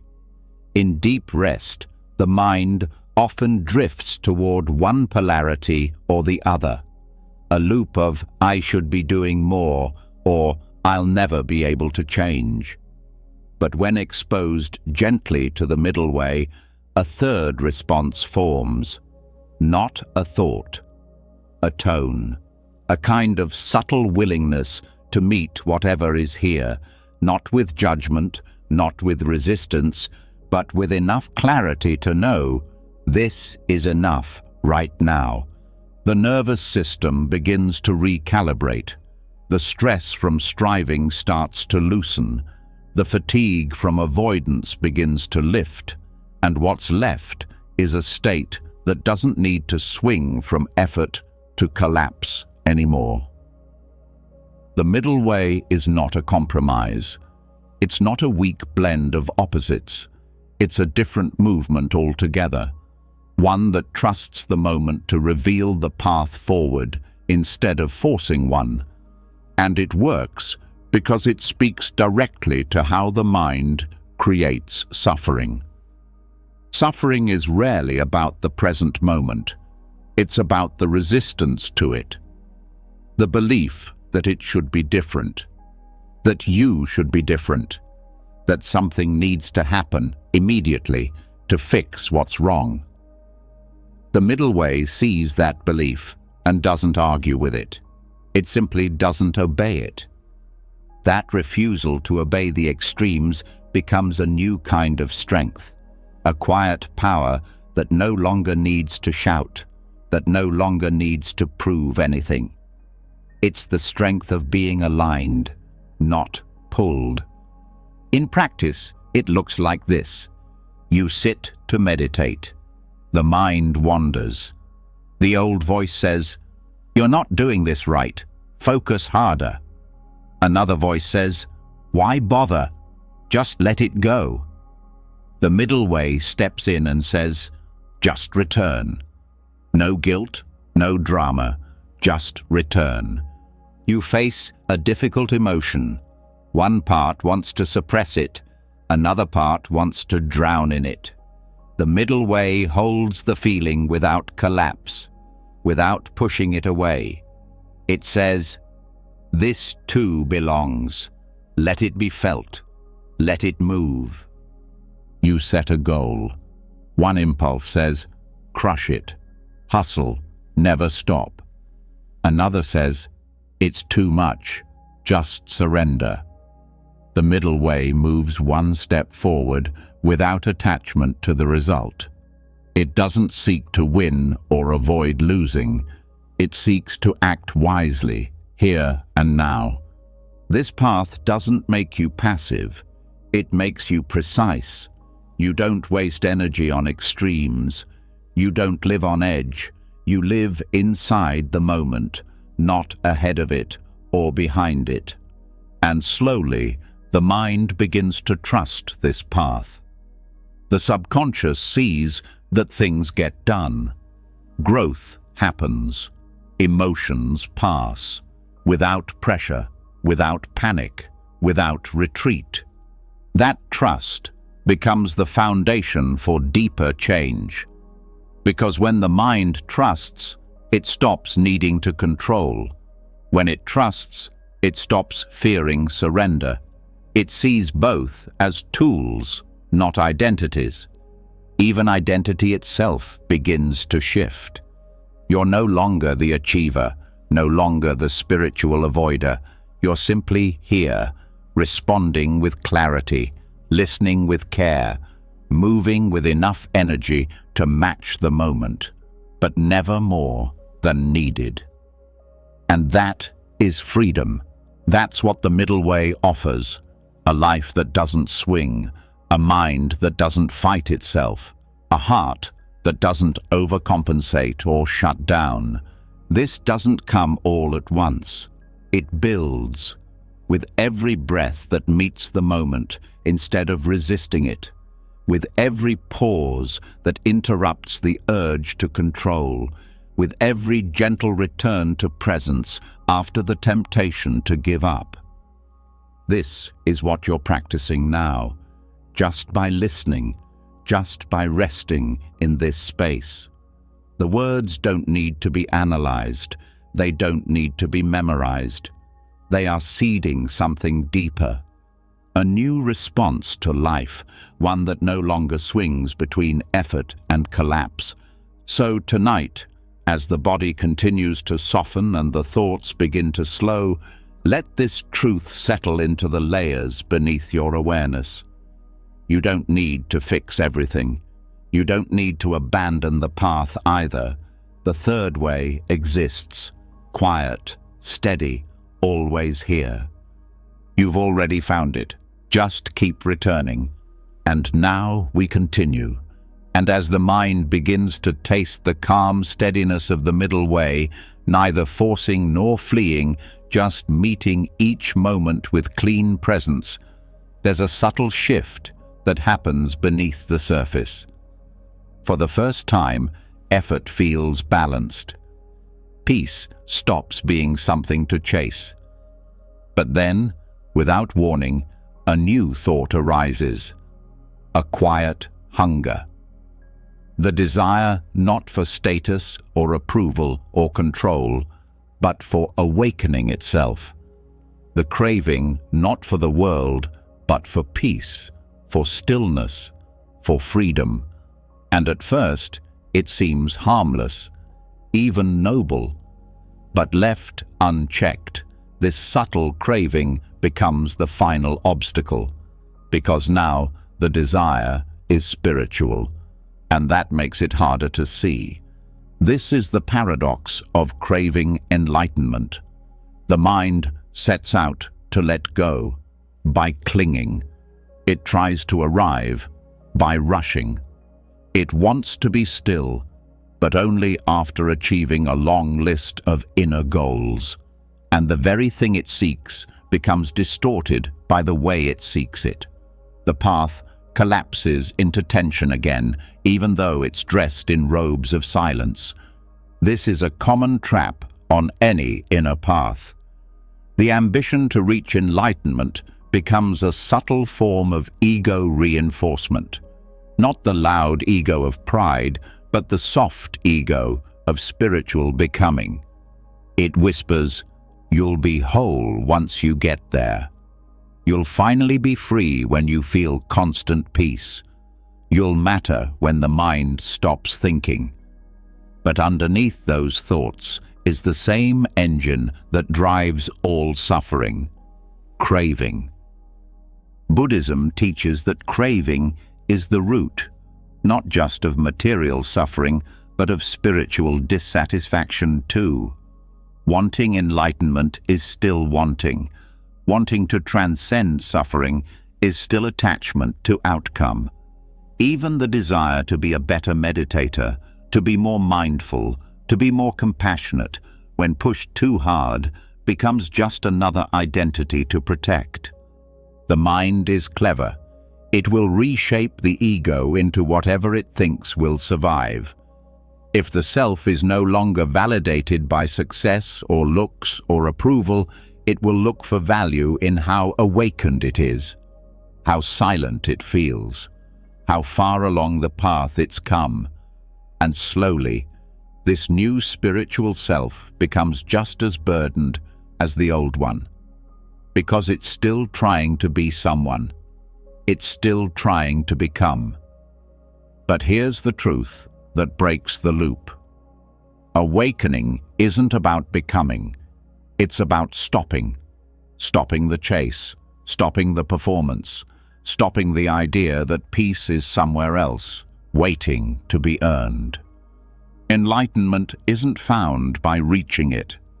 It's revealed by no longer reaching. This doesn't mean the path ends. It means the way of walking changes. Instead of striving toward a distant goal, the mind starts to notice what's already here.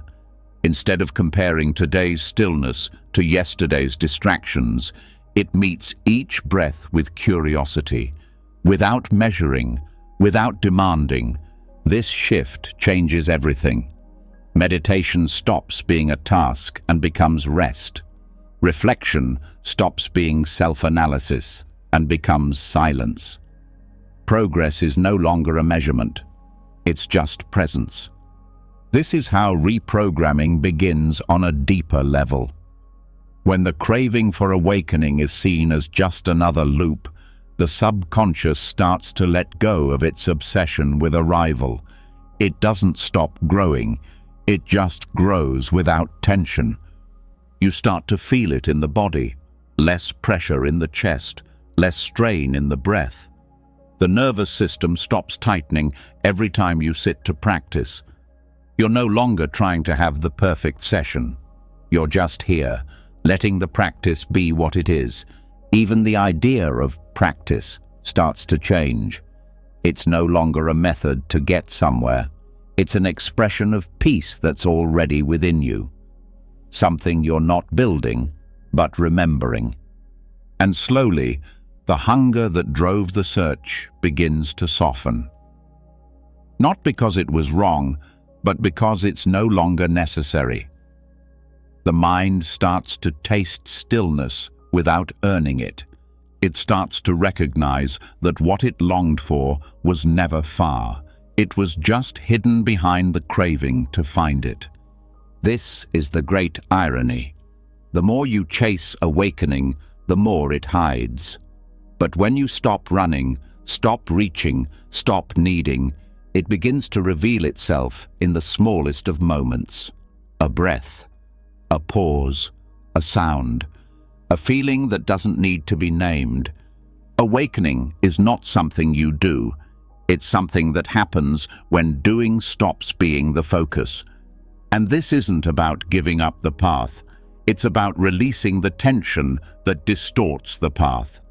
You still show up, you still listen, you still care, but you're not clinging to results. You're not measuring silence. You're not building a spiritual identity that needs to be defended. This is especially powerful during sleep reprogramming. Because when the conscious striving pauses, the subconscious has a chance to experience being without trying. It learns that safety doesn't come from arrival, it comes from presence. The body learns that peace doesn't require perfection. It requires permission. Permission to stop improving, just for now. This doesn't lead to laziness, it leads to freedom. You stop trying to change the weather of your mind. You just open the windows, let it move, let it shift, let it be. And in that space, true change happens. Effort becomes natural again. Action becomes lighter. Insight becomes organic. Not because you earned it, but because you're not resisting it anymore. This doesn't mean ambition disappears. It just stops being heavy. You can still wish for clarity, still work toward understanding, still move toward compassion, but it's no longer fueled by fear. It's no longer a craving disguised as growth. It's simply what's arising now in a mind that trusts the path more than it needs to control it. Even language starts to shift. You stop saying, "I'll be enlightened when," and start feeling the question dissolve. There's no countdown, no checklist, no finish line, just the texture of this moment, raw and open, And maybe that's what awakening really is. Not a breakthrough, but the absence of urgency. Not a perfect state, but a peaceful stop. This insight settles deeper the more it's repeated. The subconscious begins to stop chasing itself in circles. The dream of perfection fades. What's left is still effort, but not the kind that grabs. It's the kind that grows.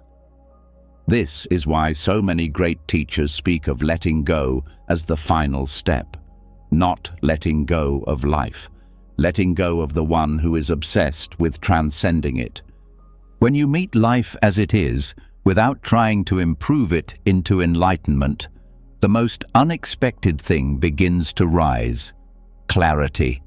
Not dramatic, not glowing, but gentle. Like something familiar returning home. So tonight, as your breath settles and your mind begins to drift, let this truth float with you. There is nothing missing. There is nothing to prove. There is nowhere to get to.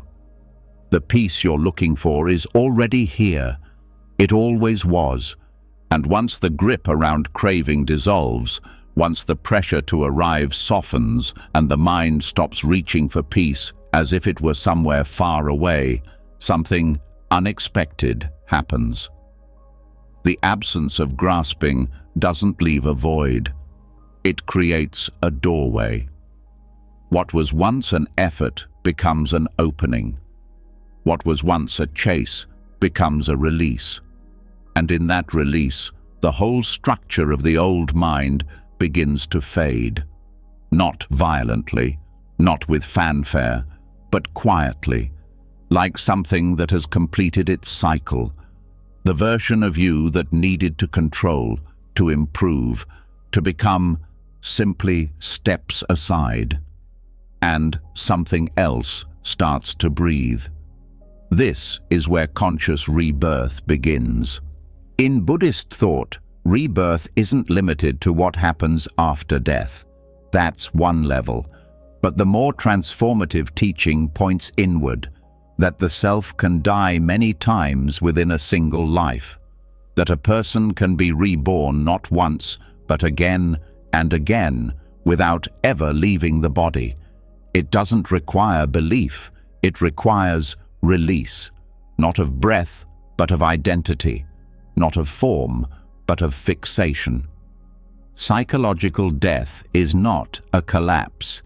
It's a surrender of the need to hold on to the old mental frame. The collection of patterns, beliefs, roles, wounds, and expectations that feel like you. They don't dissolve all at once, but with each deep seeing, each letting go, each moment of non-clinging, the old identity loses weight. And when enough of it has fallen away, what's left is not a better self, but a freer one. This kind of rebirth doesn't come from thinking your way out of pain.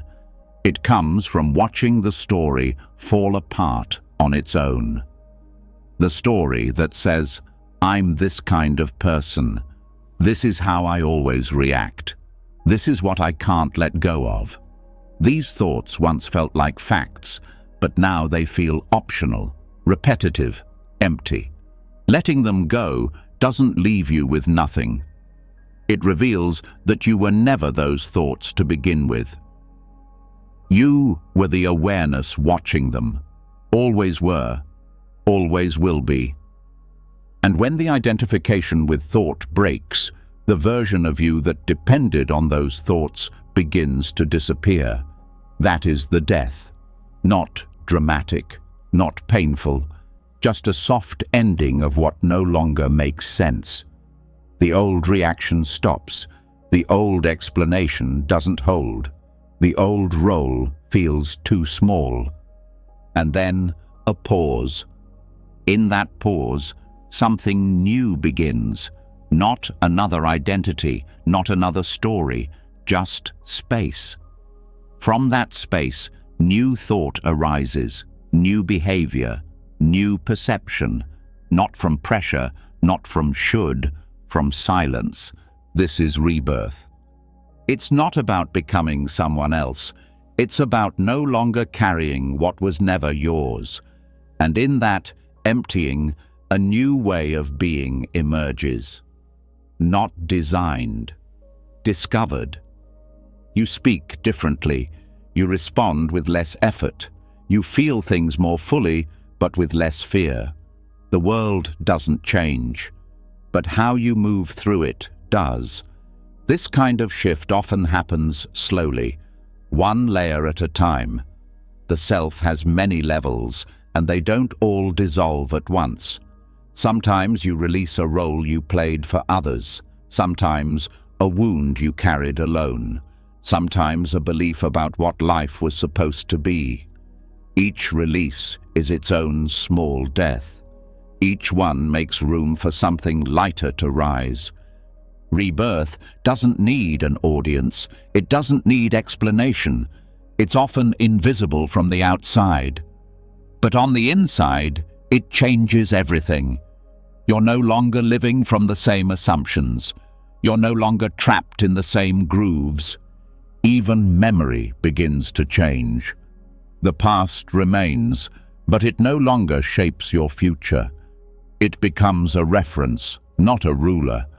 And that shift in how memory functions is one of the most powerful signs that rebirth is happening. You no longer react from history, you respond from presence. This process also rewires the nervous system. Because identity is stored in the body, when the story of who you are breaks, the body responds. It starts to unhook from fight or flight, from freeze, from armor. Muscles that were always tense begin to soften. Breath becomes deeper without being controlled. The body no longer prepares to defend an identity that's fading. Sleep becomes easier. Stillness becomes natural. Decisions come with less friction, because the person who used to carry the tension is no longer driving the system. This is how deep healing happens. Not by fixing, by letting the old identity dissolve, by letting the false self die, not with violence, but with understanding. And this process can happen during rest, especially during sleep programming, because in sleep, the ego steps back, the stories pause, the subconscious becomes available, and when the right messages reach it, messages of permission to release, to soften, to let go of the false self, the whole structure begins to shift, without force, without needing to understand. The death of identity begins to happen quietly, cell by cell, breath by breath. The subconscious doesn't resist rebirth when it's introduced gently, when it's shown that letting go isn't danger, it's freedom. That the death of a mental role isn't annihilation, it's relief. Even the language of the mind changes. You stop saying, "This is just who I am," and start noticing, "This is just what I used to believe. This is what I used to feel. But now, that version is gone." This kind of rebirth can feel like waking up after a long sleep. You don't remember everything that changed. You just know you're different now, not in every way, but in ways that matter, in how you relate to pain, in how you carry joy, in what you no longer chase, in what you now allow. It's not a finish line. There's no final self to land on. That's the beauty. Rebirth is not once. It's a way of living. The mind lets go over and over. Each time it does, something softer rises. This is not instability. It's flexibility. A willingness to stop clinging to what no longer fits. A trust that something deeper will rise to meet the next moment. Even spiritual ambition fades in this space. You're no longer trying to arrive. You're simply allowing the next becoming to happen without pushing, without planning. You stop needing to explain yourself. You stop waiting for approval. You stop fighting your reflection. This is the clean slate the mind always thought it needed to earn, but it was never earned. It was only ever revealed when the old layers were allowed to fall away. And what's most beautiful, it doesn't require dramatic change. You don't have to move away, renounce everything, or start over in the material world. The rebirth is internal, silent, powerful. It begins in how you relate to this very breath. You stop carrying your past into the present. You stop dragging your future into the now.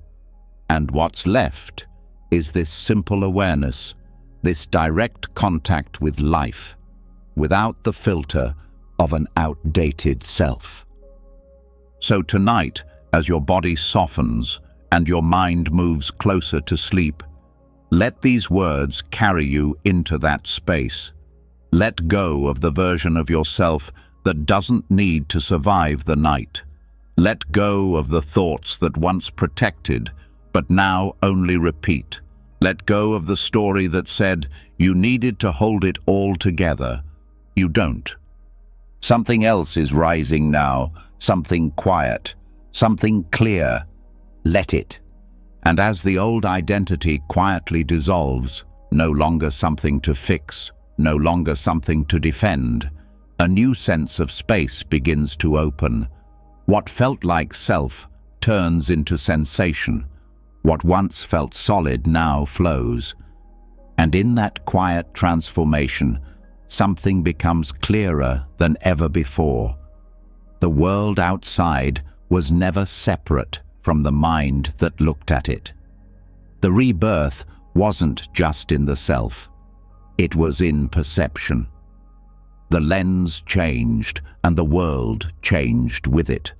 Because what's seen is never just what's there. It's what the mind makes of what's there. And now we begin to explore why that matters more than anything.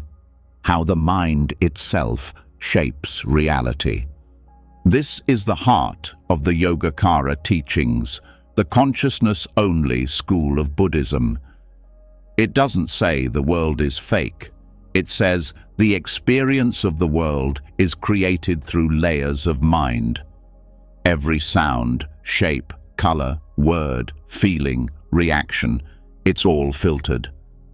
And those filters don't sit on top of the world, they sit inside you. Which means when you shift your consciousness, what you see, hear, feel, and understand also shifts. The mirror doesn't just reflect, it interprets, it labels, it remembers. And without knowing it, the mind begins to project past impressions onto present moments. What you think you're experiencing now is often an echo of something earlier. A conversation carries the voice of a parent from childhood. A look from a stranger carries the judgment of a teacher from years ago. A moment of silence feels like rejection, but it's just the past projected forward. This is not metaphor. It's how perception is built. The mind gathers impressions, called vasanas, and stores them like seeds. These seeds ripen when the right conditions appear. Someone speaks, and your mind doesn't just hear the words. It reacts through a filter shaped by old experiences. The result isn't just reality, it's a reflection of your consciousness. And this is where the power of change lives. Because if what you experience is filtered through mind, then changing the mind changes the experience, not in a forced way, in a deeply organic way. You don't have to fix the outer world. You shift the projector, you clean the lens, and the film begins to play differently. In Yogacara, this is more than positive thinking. It's deep rewiring. The subconscious holds not just thoughts, but patterns, deep emotional grooves that shape every reaction. These patterns color everything, and most of them were formed long before you could question them, which means most suffering comes not from what's happening, but from how it's being seen. Changing that doesn't require control, it requires awareness. When you start to see that the world is appearing through your habits of mind, you stop taking every reaction as truth. You start questioning why certain things always upset you, why some situations feel hopeless before they even begin. And that questioning doesn't just analyze, it unhooks the pattern. Yogacara teaches that there are 8 layers of consciousness, not just the waking mind, but deeper levels. The first 5 are tied to the senses: seeing, hearing, smelling, tasting, touching. The 6th is the mind that interprets them, the thinker. The 7th is the ego consciousness, the one that clings to identity. And the 8th is the alaya vijnana, the storehouse consciousness. This is where the seeds are stored, the root layer, the quiet field where every habit, every reaction, every emotion has been planted. And here's what matters. This field can be cleaned. It can be replanted, not by thinking harder, not by analyzing everything you've ever felt, but by gently exposing the subconscious to new impressions, new messages, new emotional tones. Over time, the seeds shift, the ripening changes, and the movie of life begins to play differently. This is what deep meditation and sleep programming can do. When the conscious mind relaxes, the storehouse opens, and in that quiet access point, new seeds can be planted. Seeds of stillness, seeds of compassion, seeds of trust. Repetition isn't just about habit, it's about saturation. The more a new pattern is introduced, especially in restful, receptive states, the more the field begins to recondition itself. You don't erase old seeds. You stop watering them. You stop feeding the patterns that no longer serve you. And you start creating new roots, built on clarity instead of fear. This is why people begin to change, not just in how they think, but in how they feel the world. They walk into the same job, but don't carry the same anxiety. They hear the same criticism, but don't collapse under it. They face uncertainty, but don't spin into panic. The outer situation hasn't shifted. The projector has. The lens is cleaner. The mind isn't trying to overlay the past onto the present anymore. It's seeing with less distortion, less story, less projection. And this clarity deepens the more it's practiced. It becomes a loop in the opposite direction. Not a loop of confusion, but a loop of presence. The more you see things clearly, the less reaction you carry. The less reaction you carry, the more clearly you see. And round it goes, reality getting lighter. Not because the world changed, but because the way you met the world did.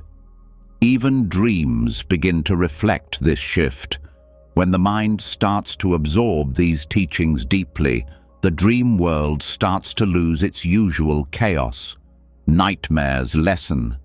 Emotional symbols change. The subconscious begins to mirror the cleaner lens. You wake up calmer, less tangled, more open. This is how Yogacara reaches into sleep and shapes it from the inside. Not by controlling what you dream, but by changing what the mind believes is real, even when dreaming.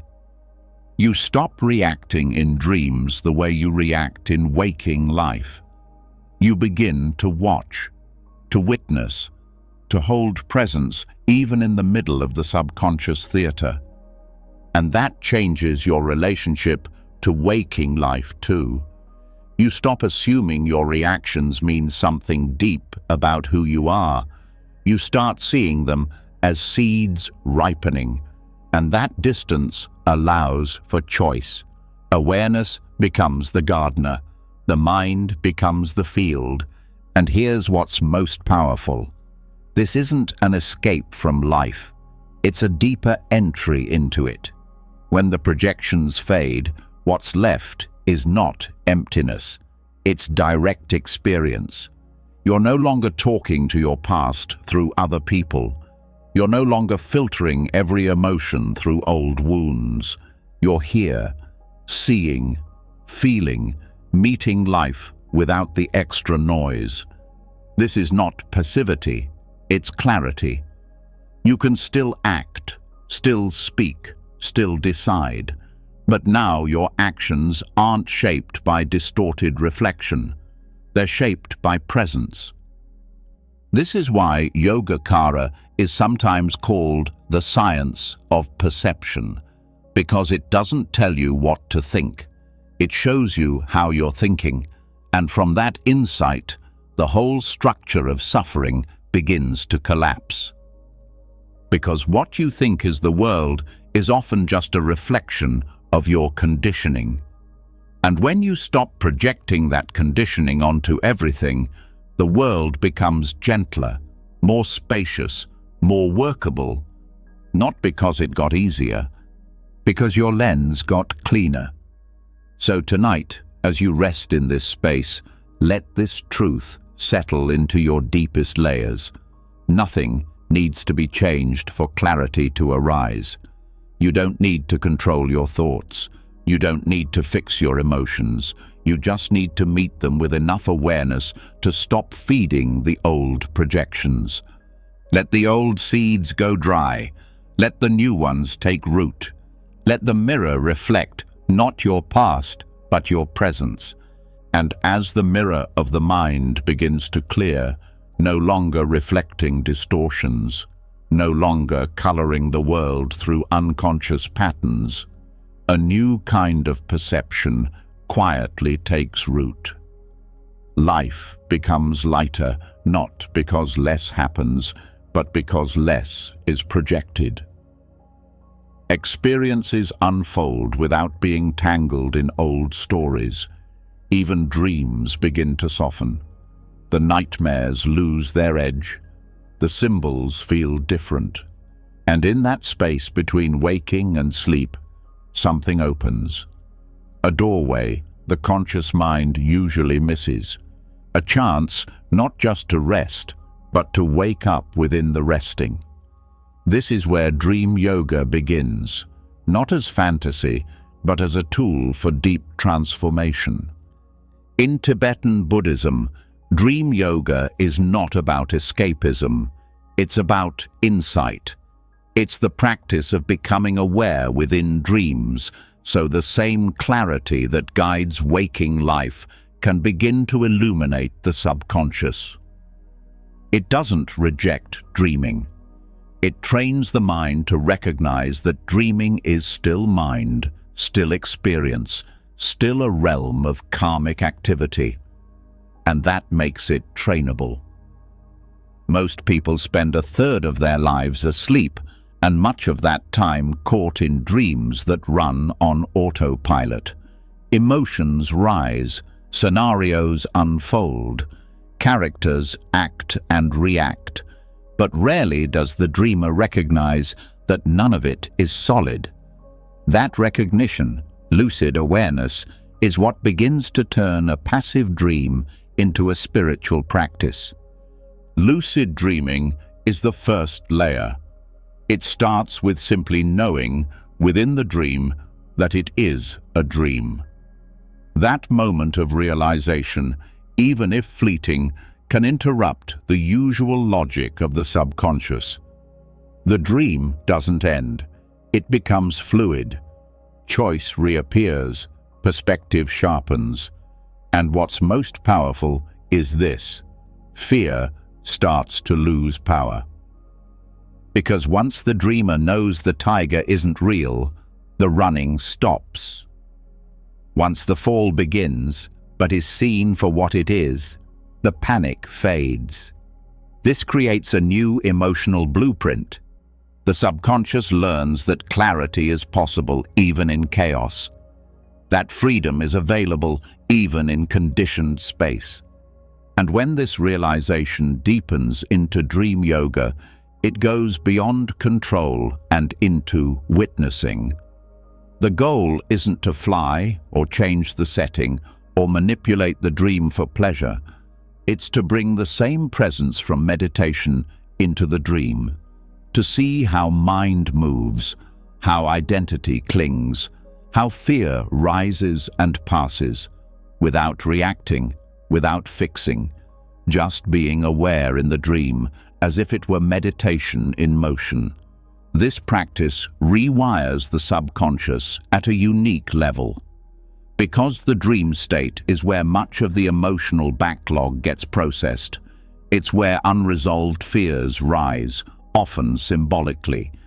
It's where identity patterns replay themselves in exaggerated form. Being conscious in that process allows for gentle intervention. A fear appears, and instead of fleeing, the dreamer watches. A conflict rises, and instead of fighting, the dreamer sees it unfold without judgment. Over time, the dream world becomes less threatening, not because it changes, but because the awareness inside it changes. The emotional body learns to stop tightening. The subconscious begins to associate presence with safety, even in confusion. This kind of rewiring cannot always be done in waking life. The defenses are too high, the patterns too quick.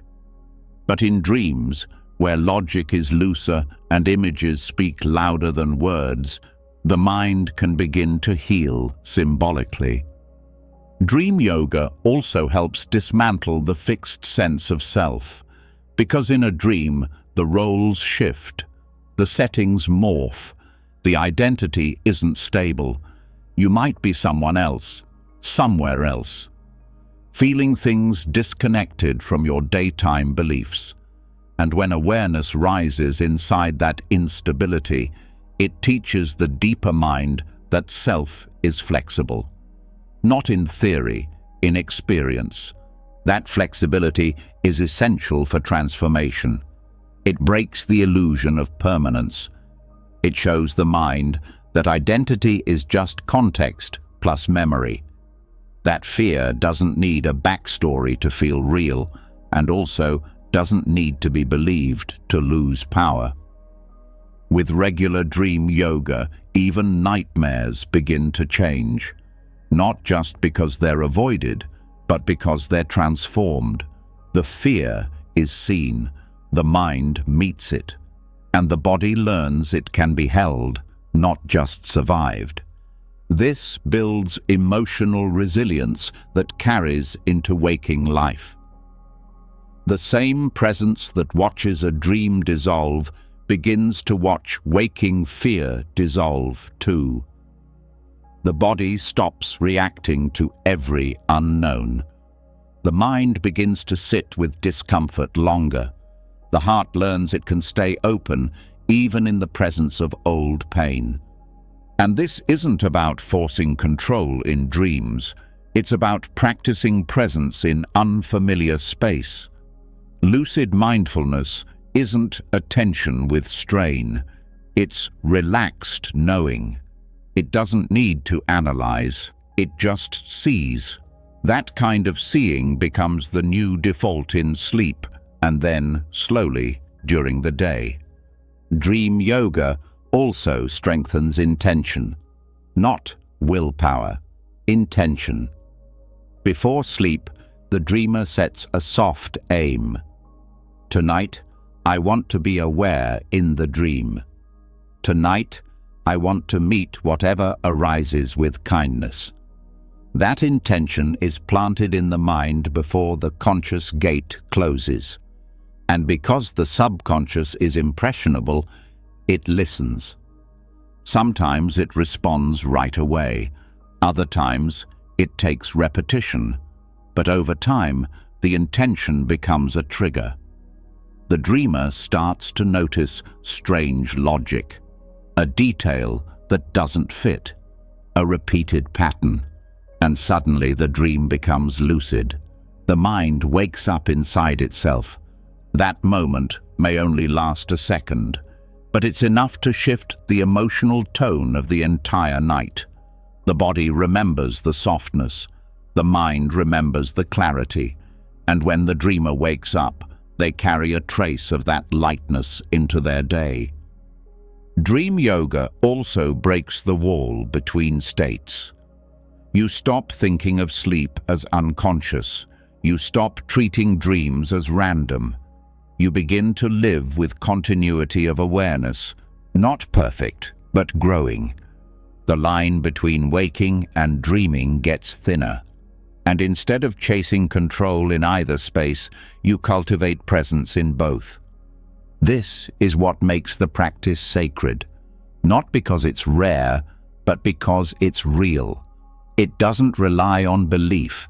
It doesn't require special skills, just attention, just curiosity, just the willingness to wake up, even when the body is asleep. And that willingness grows the more it's invited. Every night you rest with these teachings, the subconscious learns to listen. Every time you drift off with awareness near the surface, the habit of unconscious dreaming weakens. You begin to fall asleep with a trace of mindfulness, not tense, not gripping, just enough knowing to remember, this too is part of the path. Over time, even the quality of rest changes. You wake up less tangled, less heavy, because the dreams aren't running wild through old trauma anymore. They're being met, witnessed, softened. You might start to notice a gentle joy rising during the night, a kind of reverence. Because awareness, when held with kindness, creates a kind of warmth that nothing else can replace. And that warmth is what the subconscious remembers most. So tonight, let that warmth fill the space behind your thoughts. Let it soak into the layers of mind that speak in symbols and feeling. Let it become the atmosphere of your rest, not as a goal, not as something to achieve, just as something you're finally allowing. You don't need to control your dreams. You only need to stay close enough to see them clearly. And as the veil between waking and dreaming grows thinner, as awareness begins to follow you, not only through your days, but through your nights, something begins to shift at the deepest level. The mind is no longer running from itself.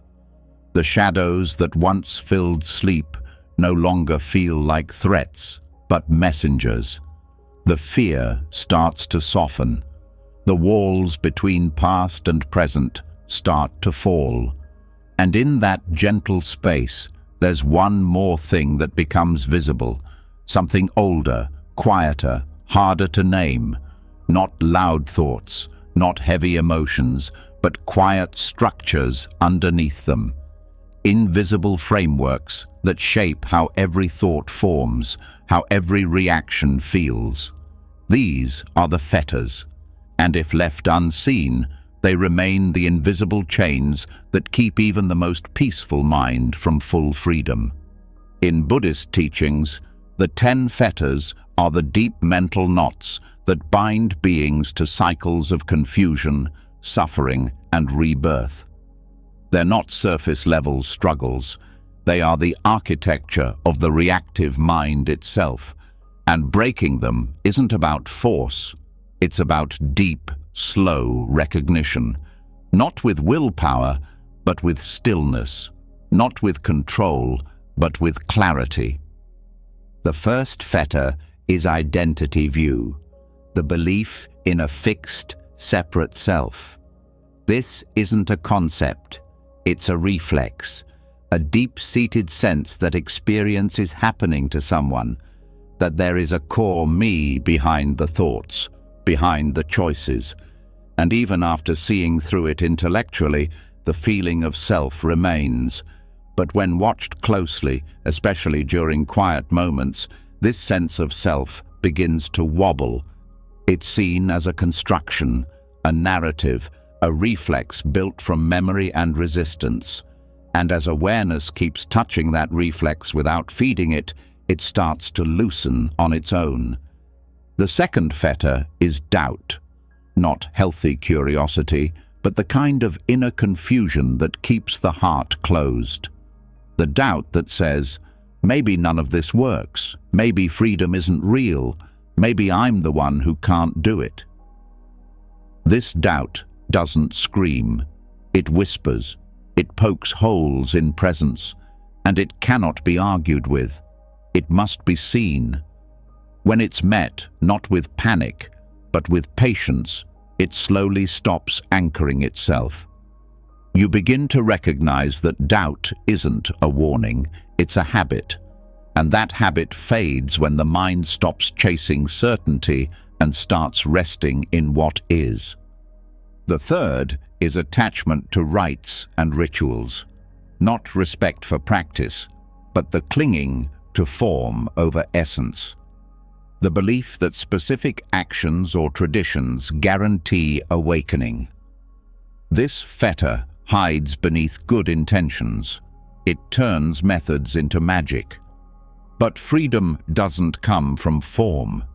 It comes from understanding. When this is seen clearly, the heart stops mistaking repetition for realization. You keep the practices that bring clarity and release the ones that turn into superstition. The fourth feta is sensual craving. This isn't about denying beauty. It's about the unconscious reaching for stimulation to escape discomfort. Food, sound, attention, stimulation, none of them are problems until the mind clings to them for relief. When awareness begins to notice craving as movement instead of identity, the energy behind it changes. Craving feels less like desire and more like restlessness. And restlessness doesn't need to be satisfied. It can be seen. It can be held. And in being held, it begins to settle. The fifth is ill will. Not just anger, but the subtle resistance to anything unpleasant. The quiet pushback against discomfort. The rejection of now. This feta often hides behind self-righteousness. It justifies itself. But when awareness meets ill will without agreeing or resisting, its heat cools. You begin to feel the first wave of resistance rise and simply stay still. That stillness breaks the chain. The first 5 fetters are called the lower fetters because they tie beings to the realm of identity and reaction. The next 5 are more refined. They don't scream, they hum. But their grip is just as strong until it's seen through. The 6th feta is craving for form. This is the desire for refined states of peace, for bliss in meditation, for pleasant experiences in subtle realms. It's not about material comfort anymore. It's about spiritual pleasure. But the pattern is the same. Clinging.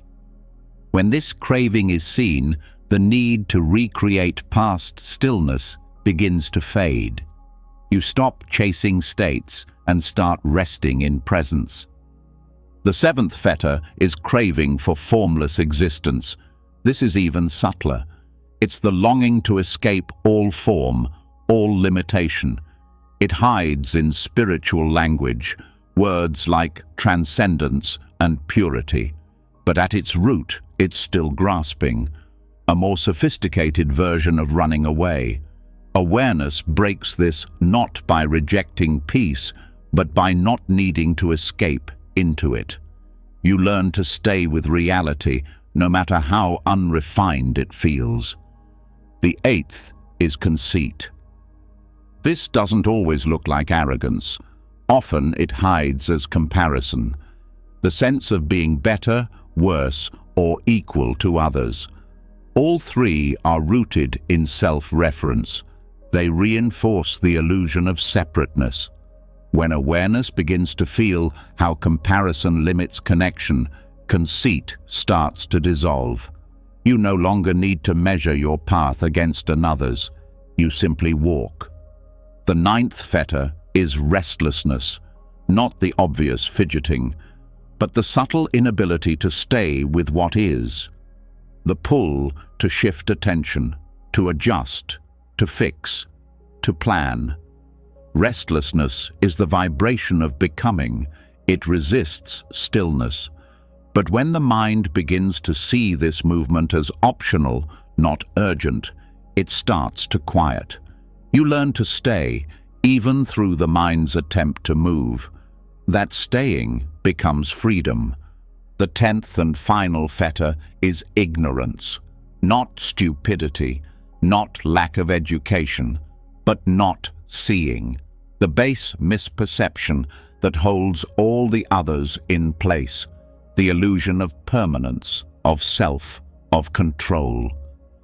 Ignorance dissolves not through knowledge, but through insight.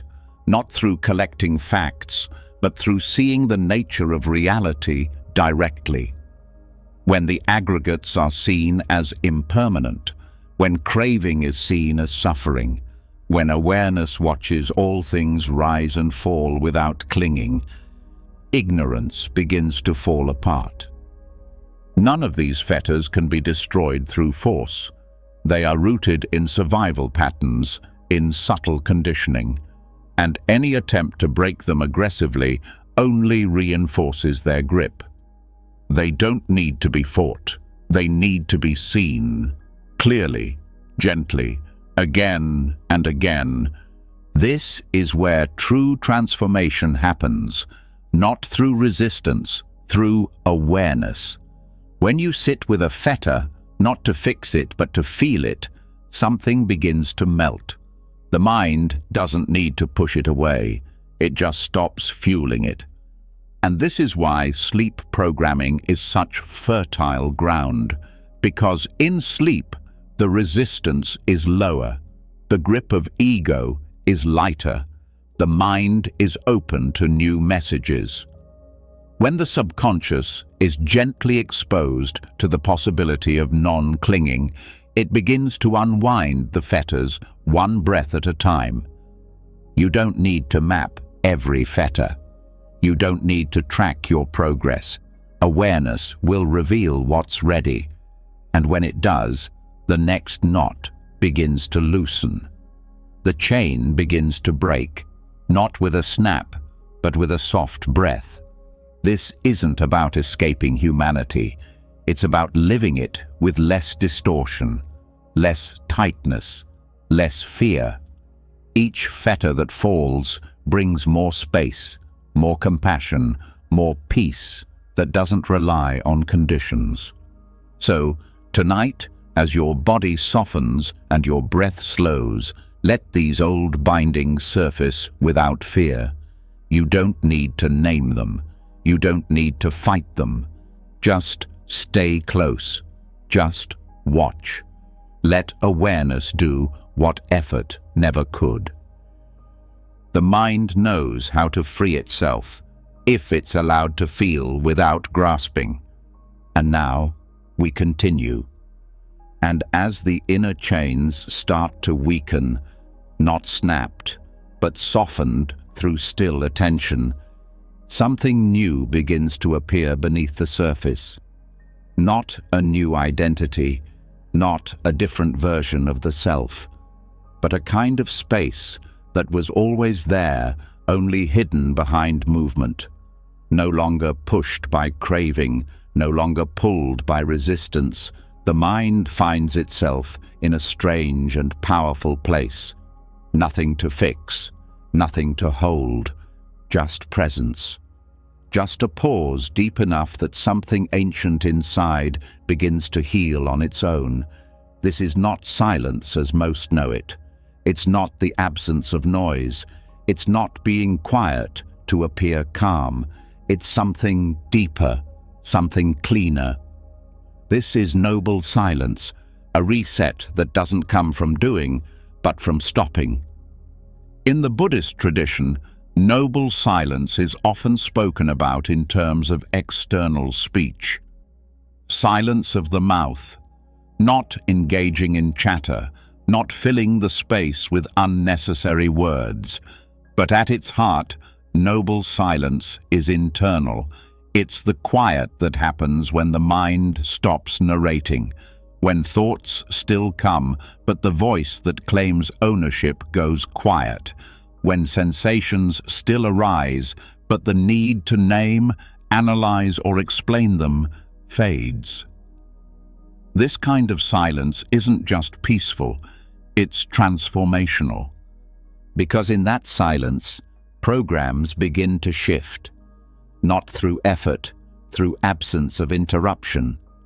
Much of what clutters the inner world are stories, loops of thought that keep emotions trapped in place. Something is felt, but before it has a chance to move, the mind rushes in to label it, to judge it, to ask why it's there, to dig for a cause.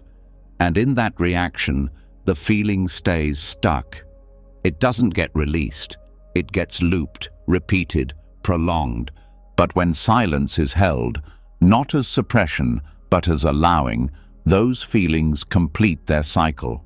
They rise, they swell, they dissolve, without being touched by commentary, without being dressed in meaning, without becoming part of identity.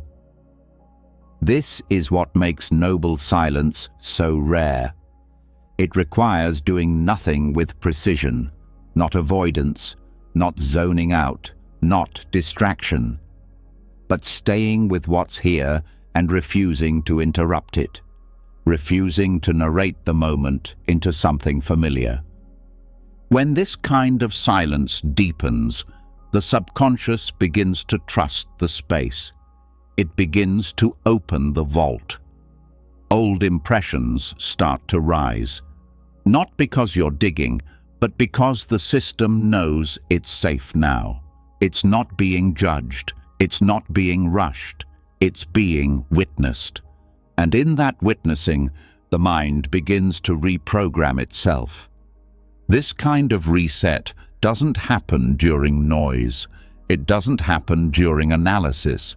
It happens during presence, the kind of presence that lets a thought come and doesn't follow it, that lets a memory rise and doesn't retell it, that holds an emotion without asking it to leave. Most emotional damage isn't caused by the original pain.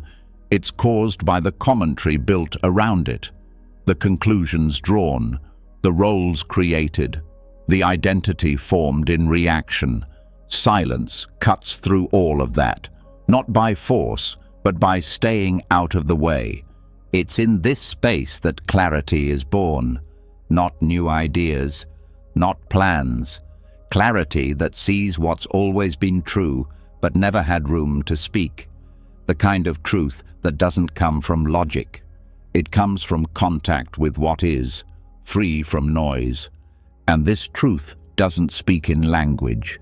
It moves through the body, through shifts in posture, through deeper breath, through tension that leaves without explanation. The nervous system, long conditioned to brace and defend, begins to settle into the background of this silence. Even the breath changes.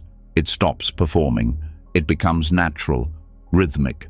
The mind, sensing no threat and no task, begins to synchronize with the body again. Thought slows. Awareness spreads, not dulled, but wide open. This is noble silence, not as technique, but as refuge. The ego cannot survive in this space, not because it's destroyed, because it has nothing to attach to. It can't narrate, it can't compare, it can't define, it drifts to the side. And what's left isn't emptiness, it's peace without edge. This silence is what allows internal systems to reboot. Patterns that have been running for years begin to unwind, not because you're actively solving them, but because you're no longer feeding them with attention. They no longer feel necessary. The loop was fueled by the noise. Without it, the loop loses energy. This is why deep retreats often use silence as their foundation, because silence isn't an absence, it's a teacher. It shows you where your resistance lives. It reveals where the mind still clings, not to punish, but to invite release. When silence becomes regular, not as escape, but as practice, the personality itself begins to soften. Reactions feel less sharp. Preferences feel less rigid. The need to prove or defend starts to fade. You're no longer reacting to every word, every glance, every shift in your surroundings. You're resting in something stable, something quiet. And that quiet becomes a kind of inner home. This home is always available, but most people pass it by because they're waiting for silence to feel comfortable before they enter. But silence often feels uncomfortable at first. It brings up everything the noise was covering. That's why most avoid it.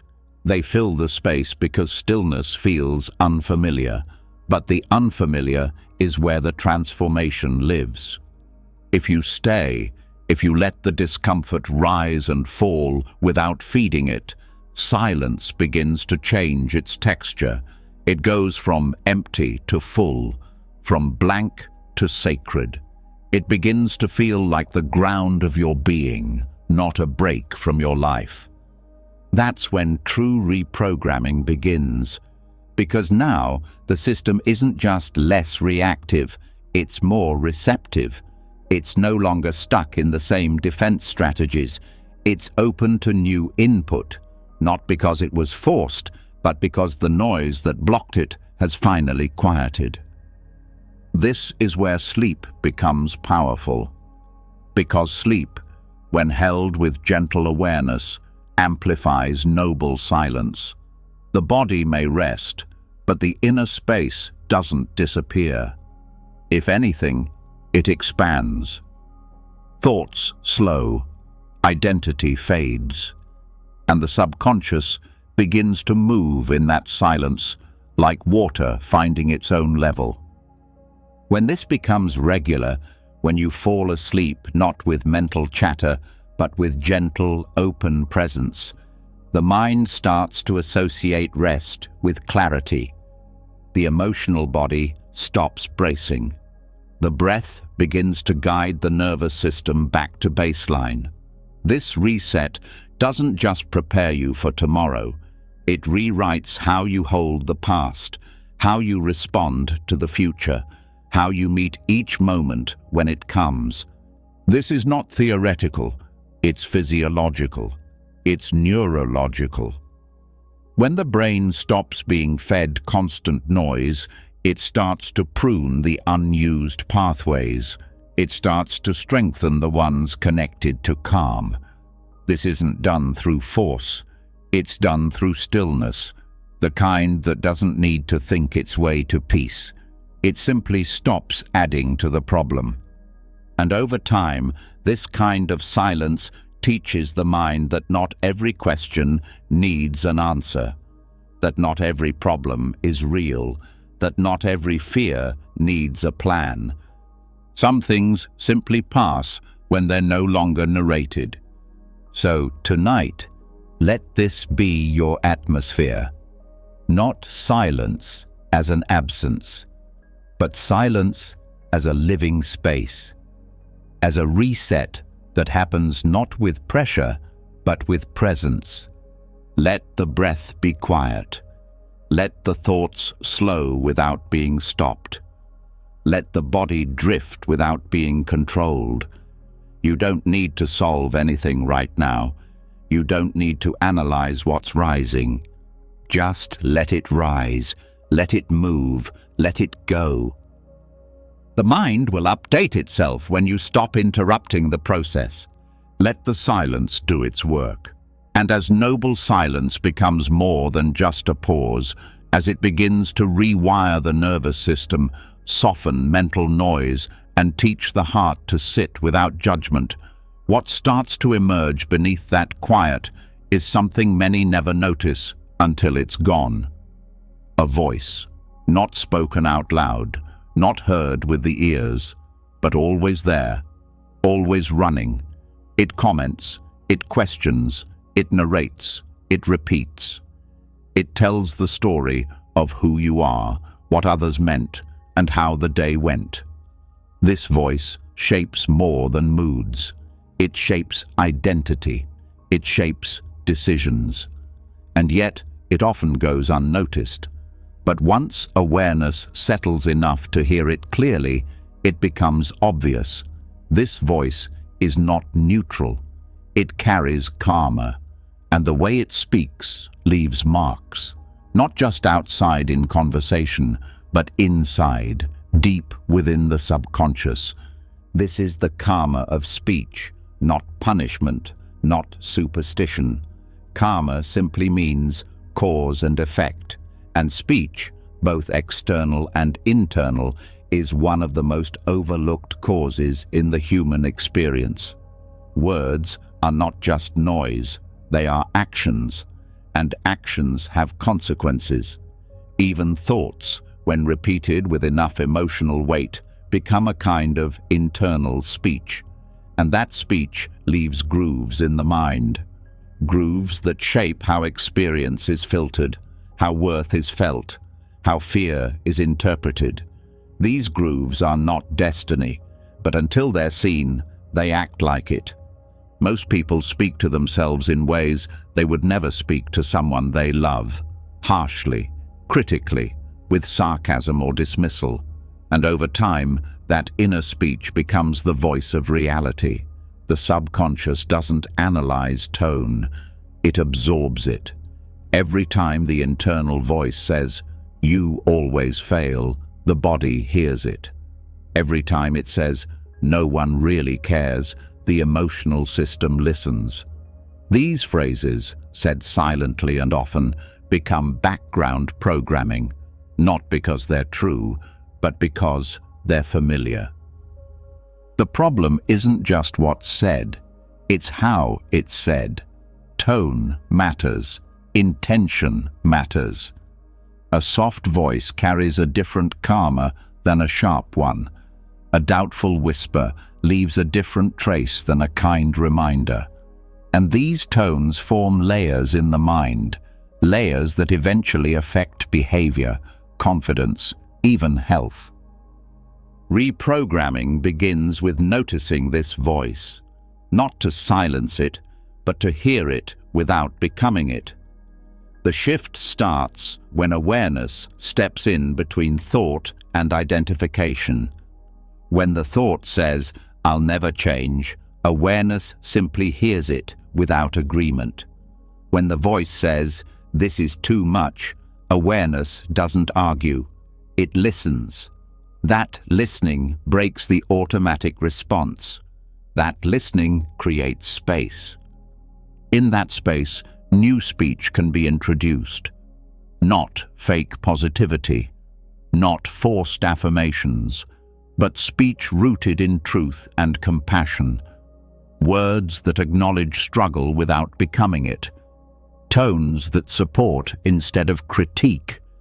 Internal sentences like, "This is hard, but I can breathe through it," carry a different energy than, "I can't take this anymore."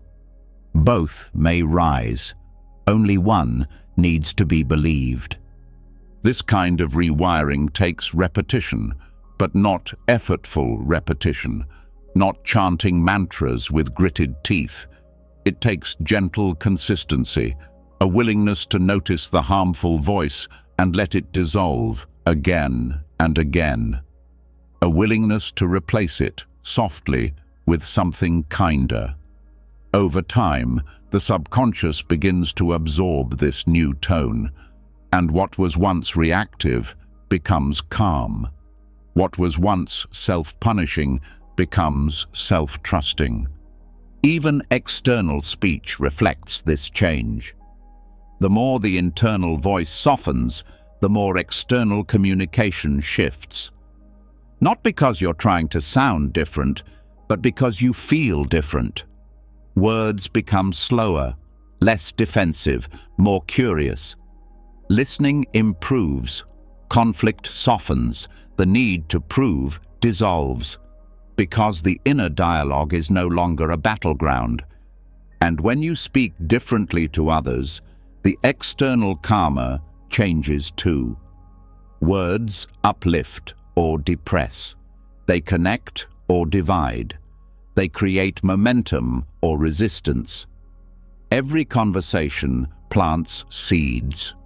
And when those seeds are planted with awareness, they grow into relationships that reflect peace, not performance. But it all starts inside. Most of the inner voice is inherited from parents, from school, from culture, from early experiences that taught the nervous system how to protect itself with thought. The mind repeats these voices not because they're helpful, but because they feel like home, even if that home is painful. Recognition breaks the spell. The moment you hear the voice as a pattern, not a person, you gain the freedom to choose something else. And that choice doesn't need to be loud. It can be as small as noticing a harsh thought and replacing it with silence, or saying gently, "That's not true anymore," or even just breathing and letting the voice float by without comment. This isn't denial, it's discernment, because not every thought deserves a microphone, not every fear needs narration, not every memory needs a moral. Over time, the body begins to respond. Muscle tension eases, the breath slows, the chest opens, because the internal voice is no longer a threat. It becomes a companion, a quiet presence instead of a judge. Sleep becomes deeper, waking becomes lighter, emotional pain becomes easier to hold, because the voice holding it has changed. Even dreams begin to shift. The subconscious starts to reflect the new tone. You stop waking with dread. You stop carrying yesterday's criticism into today's decisions. You begin to hear the new voice before the old one finishes speaking. This is the subtle power of karmic speech. It shapes your world from the inside out. The Buddha taught that right speech isn't just what you say to others, it's what you say to yourself. It's how the mind communicates with its own layers. And when speech becomes aligned with awareness, with care, with truth, karma shifts. This doesn't mean the inner critic disappears. It means it stops leading. It means the wiser voice, the one that sees clearly, holds gently, and speaks only what's needed, becomes louder, not in volume, but in presence. This voice doesn't rush. It doesn't dramatize. It doesn't try to fix you. It simply reminds you of what's true, of what's steady, of what's already whole beneath the noise. And this voice can be trained through meditation, through reflection, through repetition in sleep states. The brain is always listening, and when it hears a kinder rhythm, it starts to change the music of the mind. That change is slow, it's quiet, but it's lasting. It shows up when you wake up and the first thought isn't dread, but calm. It shows up when you fail and the voice doesn't punish. It reassures. It shows up when you speak and your words carry clarity instead of defense. That's when you know the karma is shifting. Not because you've added anything fake, but because you've stopped repeating what no longer serves. So tonight, as you drift into rest, let the internal voice soften. Let the words slow. Let the sentences become fewer. You don't need to solve anything right now. You don't need to correct yourself. Just listen. And where there is silence, let that silence speak in kindness. Let it shape what comes next. And as the voice within softens, no longer tearing down, no longer gripping tightly to old scripts, what starts to rise in the silence isn't just relief, it's memory. Emotional layers long buried, fragments that never found closure, pain that never got to finish unfolding. But this time, it doesn't come with panic. It arrives quietly, curiously, like something waiting to be seen clearly for the first time. The internal voice is no longer interrupting, and so the deeper material finally speaks. Not to hurt, not to rewind, but to be transformed. And this is where the most powerful alchemy begins. Not the escape from suffering, but the turning of suffering into fuel. This is the lesson of the lotus in the mud. In Buddhist imagery, the lotus flower is more than beautiful. It's a symbol of transformation. Because it doesn't bloom in clean water, it grows from mud. Thick, dark, nutrient-rich mud. Its roots are hidden in what most would call unworthy, unclean, impure. And yet the blossom is untouched by the dirt it rises from. That's not coincidence. It's metaphor for the mind, for life, for suffering itself. The lotus grows not in spite of the mud, but because of it. The very conditions that seem unspiritual, undesired, heavy, those are the conditions that feed the flower. And this isn't just poetic, it's practical, because every mind holds its own version of mud: regret, anger, shame, fear, loneliness, old stories, old grief, patterns that seem like burdens but under the right conditions become seeds for awakening. The mistake most people make is trying to get rid of the mud, suppress it, hide it, transcend it. But in Buddhist practice, the mud is not your enemy. It's the starting point. It's the teacher. It's the raw material that, when touched with awareness, becomes the very thing that helps you grow. This transformation doesn't happen through effort. It happens through relationship.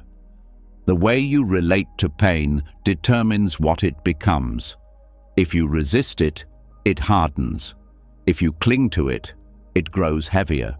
But if you hold it gently, with attention but not identification, it starts to soften. And in that softening, it begins to change.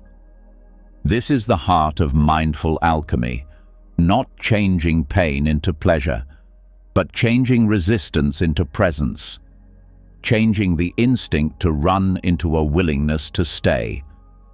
That shift changes everything. Emotions like grief or rage or despair carry energy. That energy is not toxic in itself. It becomes heavy when it's repressed or clung to. But when awareness meets it fully, without analysis, without story, it starts to unfold. The energy releases, insight follows. This is why suffering, when met directly, often leads to clarity. It breaks down defenses. It reveals what matters. It strips away what's false. And in that empty space, a new way of being can take root. The lotus grows toward light because it has to. That's its nature. And the mind, when not blocked by resistance or judgment, does the same. It wants to rise. It wants to awaken. But the path upward is fueled by what was once below. Even the most intense suffering, loss, betrayal, trauma, can become fuel. Not by glorifying it, not by pretending it didn't hurt, but by allowing it to deepen your awareness, to soften your certainty, to expand your compassion. Many people discover this after the pain. They look back and see that the hardest moments changed them, gave them empathy, broke down arrogance, opened the heart. But what if that transformation didn't have to wait? What if the pain could be seen differently while it's here? That's the power of mindful presence. It doesn't need time to rewrite pain. It needs willingness. The willingness to stop asking, "Why is this happening?" and start asking, "How can I meet this clearly?" Pain is inevitable, but suffering is the added story, the inner resistance, the identification, the comparison. This shouldn't be. I'm failing. This means I'm broken. These thoughts don't help. They trap the mud. They harden it. But the lotus doesn't try to change the mud. It grows through it. In practice, this means sitting with sadness and not trying to explain it. Holding anger without needing to direct it outward. Letting shame arise without attaching to its narrative. These moments are not easy, but they are sacred, because they are the moments when the system starts to trust itself again. When the mind learns it can hold pain without being shattered. This builds emotional resilience, not by toughening the heart, but by softening it. You become strong not because you suppress emotion, but because you can feel it without drowning. That capacity grows each time pain is met with attention instead of reaction. Over time, the mud becomes less frightening. You stop fearing dark moods. You stop avoiding uncomfortable truths because you've seen again and again that they pass, that they bring wisdom, that they contain hidden roots of growth. This also changes how you relate to others. You stop needing people to be perfect. You stop judging their mess because you've sat with your own.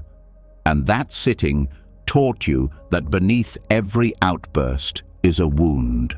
Beneath every defense is a fear. And beneath every fear is the longing to be free.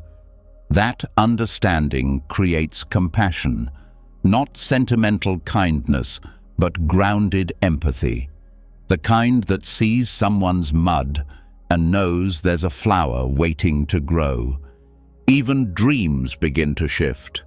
The more your waking mind stops resisting emotional pain, the more the subconscious reflects that. Nightmares turn into messages. Recurring symbols lose their edge. The inner world becomes less reactive, more revealing, because it's no longer hiding what you've already learned to face.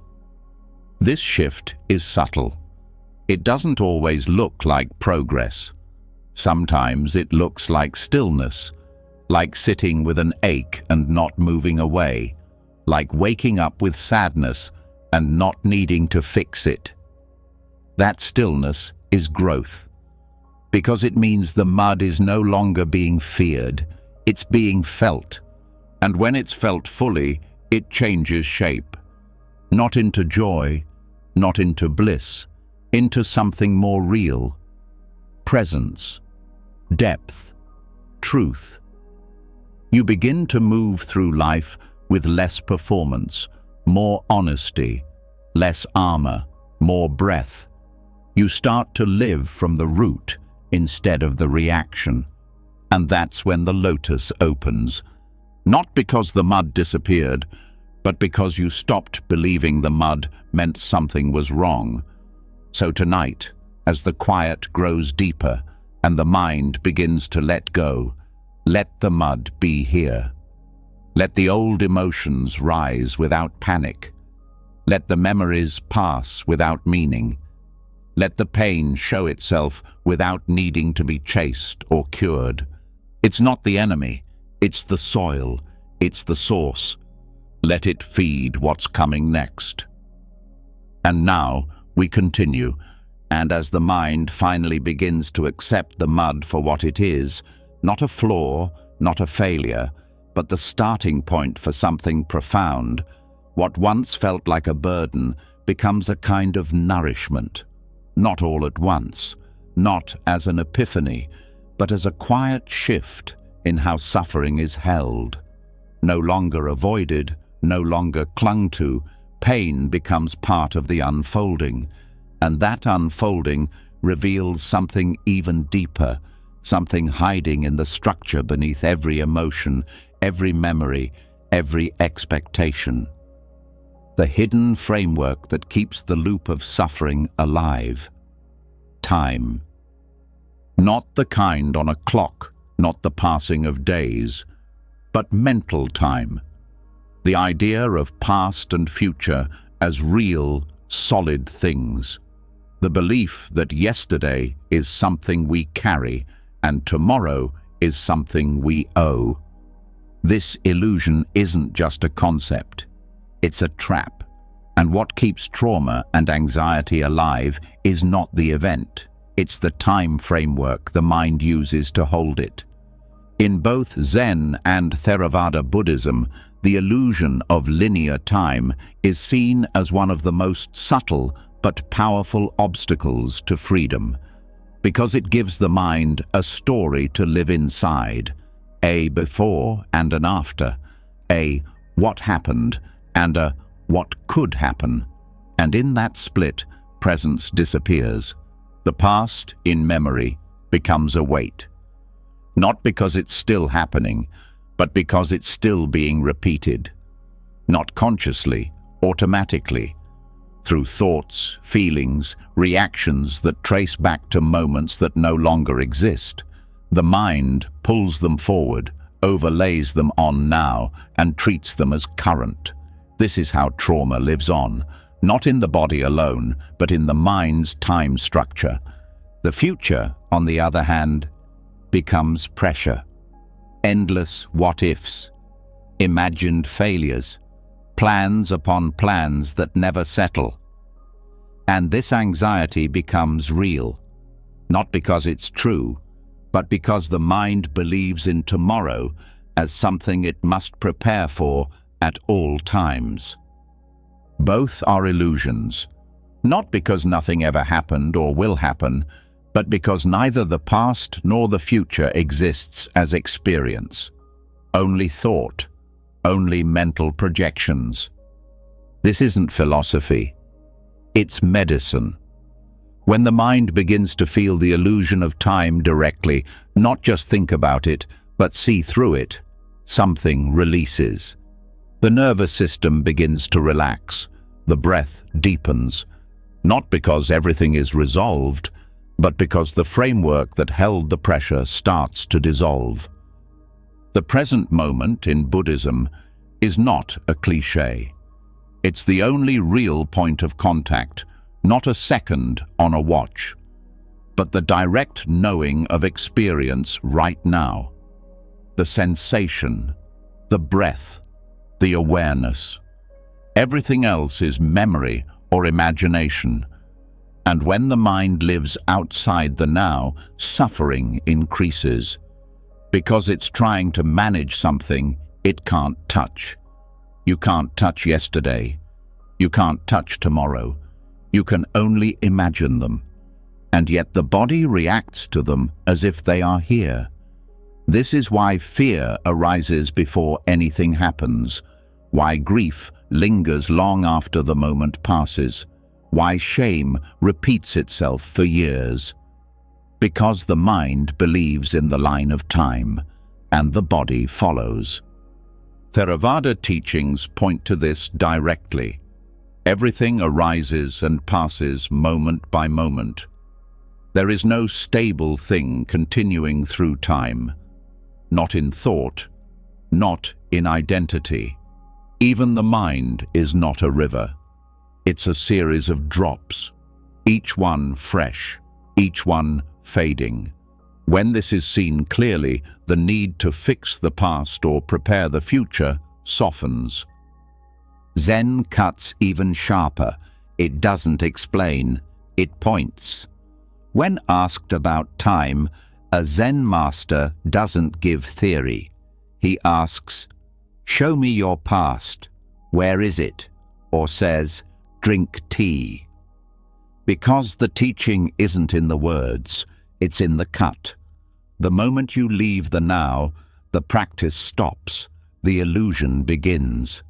Zen trains the mind not to destroy time, but to stop believing in it, to move with life without adding narrative, to walk without dragging memory behind or chasing future versions of self.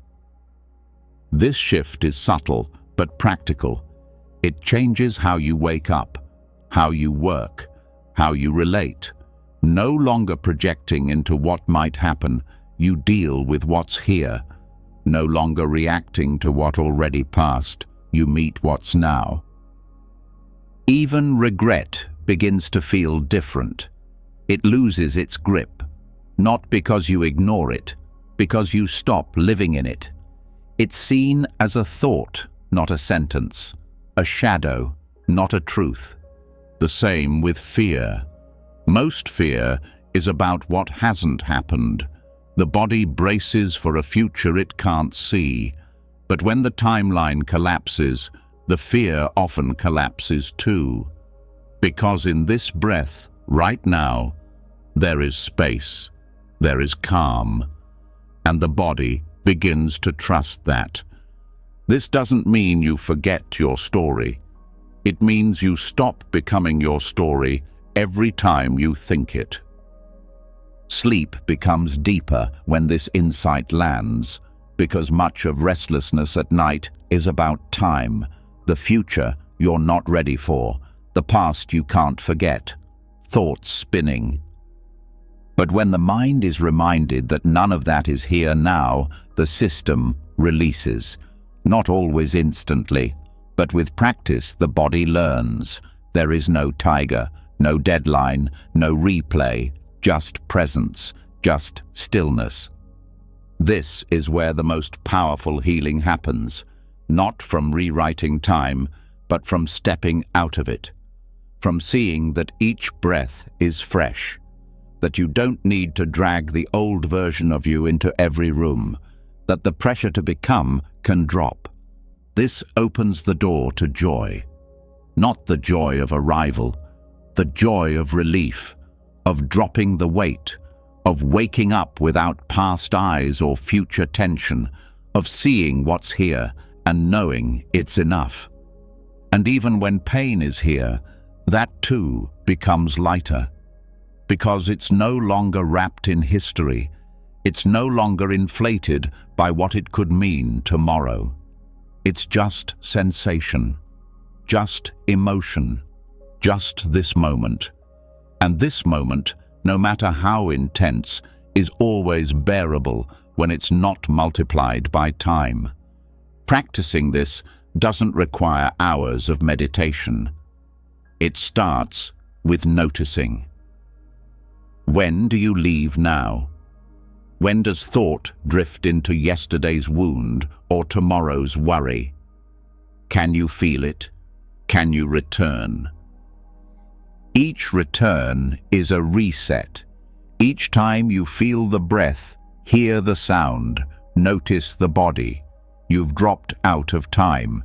You've returned to what's real. And when this becomes a rhythm, life shifts. You stop rushing. You stop rehearsing.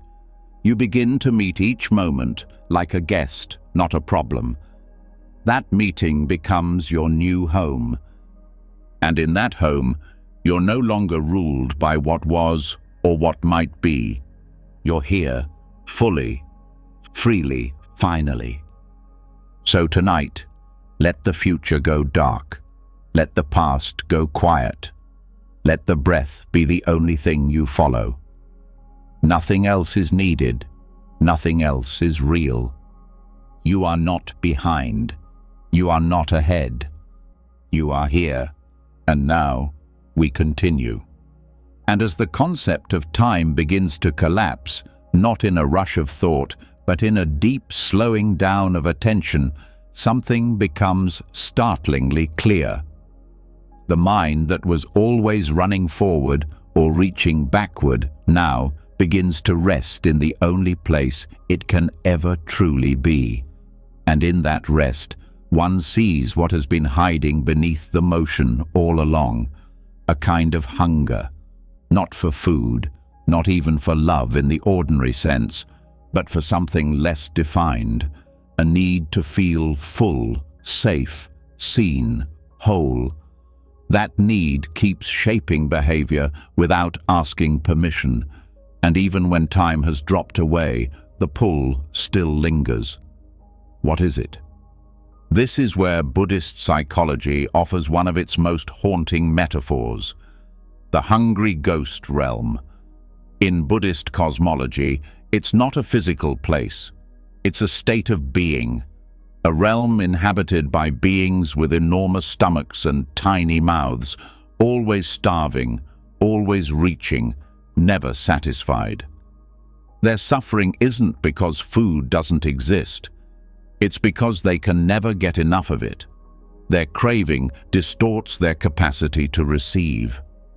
This metaphor, though ancient, has become one of the most accurate reflections of modern life, because many live as hungry ghosts without knowing it, not in supernatural realms, but in the realm of endless scrolling, constant comparing, chasing more followers, more likes, more things, more validation.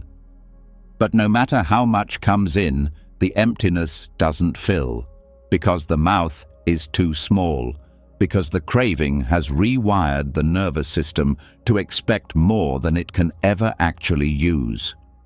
And this is not a judgment. This is a reflection.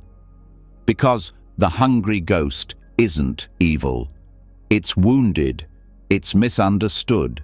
It's built from emotional scarcity. Moments in early life where needs weren't fully met, not just physical needs, but the need for safety, attunement, presence. That lack creates an imprint, a subtle wound that says, I don't have enough, or worse, I am not enough. From that wound, craving grows. But modern craving doesn't look desperate. It looks normal. It's woven into the culture. Constant updates, notifications, status, consumption. People laugh about doom scrolling. They joke about refreshing apps. But underneath the humor is a nervous system that no longer knows how to rest.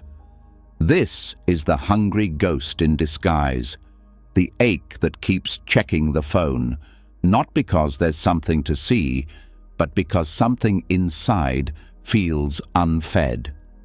The mind doesn't need more data. The body doesn't need more caffeine. The heart doesn't need more digital attention. But the wound has been layered over with stimulation. And stimulation becomes a substitute for nourishment. The tricky part is that it works, briefly. The scroll gives a hit of novelty. The like gives a flicker of importance. The purchase gives a moment of control. But the relief never lasts.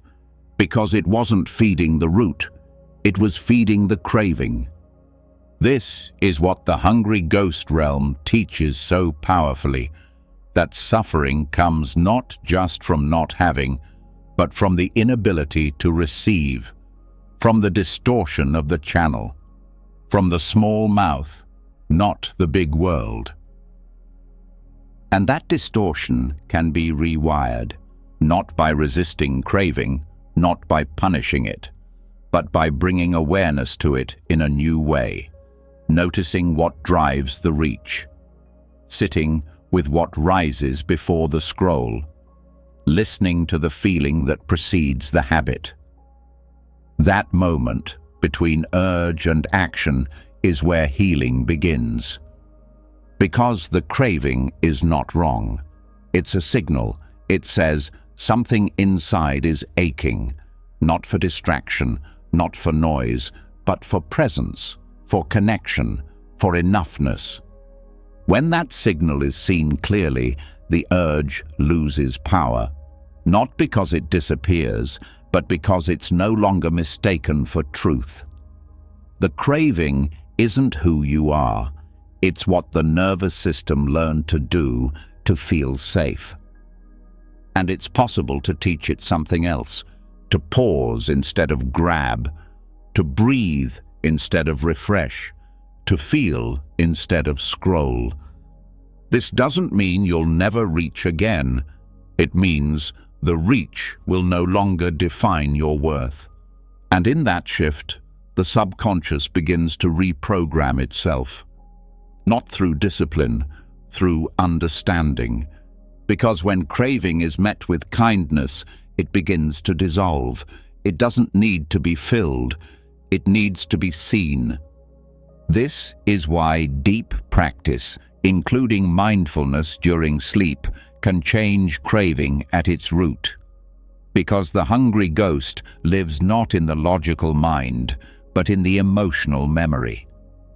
In the layers of subconscious thought that say, I must keep searching or I'll be left behind.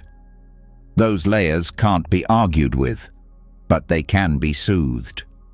Each time you sit with discomfort and don't run, the ghost quiets. Each time you meet loneliness without reaching for artificial comfort, the mouth begins to grow. Each time you tell yourself, this ache doesn't need to be fixed, only held, the system begins to heal. Craving loses momentum when awareness becomes more interesting than stimulation. It loses fuel when presence is felt as safety, not absence. It stops controlling when the heart starts trusting again. This is not quick work, but it's real work. It changes how you eat, not because of willpower, but because your body begins to crave differently. It changes how you consume content, not because you delete apps, but because your nervous system no longer panics in silence. It changes how you relate, not because you become aloof, but because you're no longer trying to extract validation from others to prove your worth. This shift is subtle, but over time you feel it in your body. Less tightness, less urgency, less buzzing, more breath, more pause, more grounded choice. You might still use social media, you might still buy things, you might still feel lonely, but the experience no longer owns you. It passes through, like weather, like breath, like any other conditioned pattern. The hungry ghost isn't banished, it's fed the right food, and eventually it stops being a ghost. It becomes part of you again, integrated, whole. This is the beauty of Buddhist teaching. It doesn't shame the craving, it meets it with insight, with gentleness, with truth. And in that meeting, transformation happens. So tonight, as your body softens and your mind releases its grip, let the cravings rise if they want. Don't follow them, don't fight them, just let them float. Let them show themselves without trying to fix or feed them. They're not evidence of failure, they're invitations. To stop chasing, to stop proving, to stop running, and simply rest. Because in this moment, nothing is missing. And once the craving has been seen for what it is, not a flaw, not a failure, but a deep call to return to wholeness, something quieter begins to rise beneath it. Not more desire, not more reaching, but a new kind of question. One that's rarely asked when the noise is loud. What truly matters? What deserves attention? What still feels urgent when all distraction falls away? That question can't be answered through more scrolling or grasping. It's answered by something else entirely. By remembering that time is not endless, that every moment is borrowed, that the life being lived is not a rehearsal. And from that memory, a deeper kind of presence emerges. This is where death meditation begins, not as fear, but as freedom. Contemplating death is not about morbidity, it's about clarity.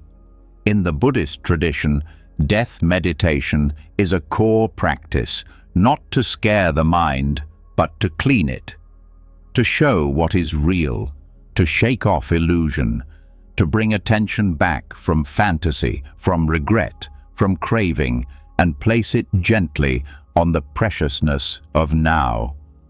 The phrase memento mori means, remember you must die, not as a threat, as a truth. And within that truth is a strange, unexpected peace. Because what's often called anxiety is at its root resistance to impermanence, the attempt to control what cannot be held, the attempt to stretch time beyond its nature. But when the mind is reminded, softly, patiently, that nothing stays, the grip loosens, the fear lightens, not because anything outside has changed, but because the illusion of forever no longer holds. When death is seen clearly, life becomes lighter. The unnecessary arguments stop feeling worth it. The inner critic loses volume. The pressure to be perfect starts to fade. Because the one thing that's certain, that every breath is finite, makes everything else fall into place. Not through guilt, through perspective. Sleep meditation is the perfect time to work with this practice, because at night the layers soften, the defenses quiet, the subconscious opens, and the gentle presence of death, when approached without fear, becomes a guide, not a ghost. It starts to rewire the emotional brain, not to obsess over endings, but to release what no longer serves, to make space for what actually matters. There is no need for visualization of decay or dramatic endings, just the felt truth. This breath will pass. This body will pass. These thoughts will pass. Everything will pass. And in that passing, something is revealed, something still, something timeless, something untouched by the rush. This is not nihilism. This is intimacy with life, because only in remembering death do we truly meet life. Only then does the smile matter more than the schedule, the breath more than the checklist, the kindness more than the opinion. In Buddhist monastic practice, monks often chant the 5 remembrances. One of them states, "I am of the nature to die. There is no way to escape death." This is not recited to provoke dread. It's recited to create freedom. When there's no way to escape, the fight to control stops. And when the fight stops, peace enters. Peace isn't found in avoiding death. It's found in not needing to fear it anymore. That fear, which lives quietly in the background of modern life, drains the body. It feeds anxiety. It powers avoidance. But when death is no longer hidden, it loses its sting. It becomes a compass. The subconscious holds many false assumptions, that there will always be more time, that someday everything will be aligned, that discomfort can be endlessly postponed. These assumptions create pressure.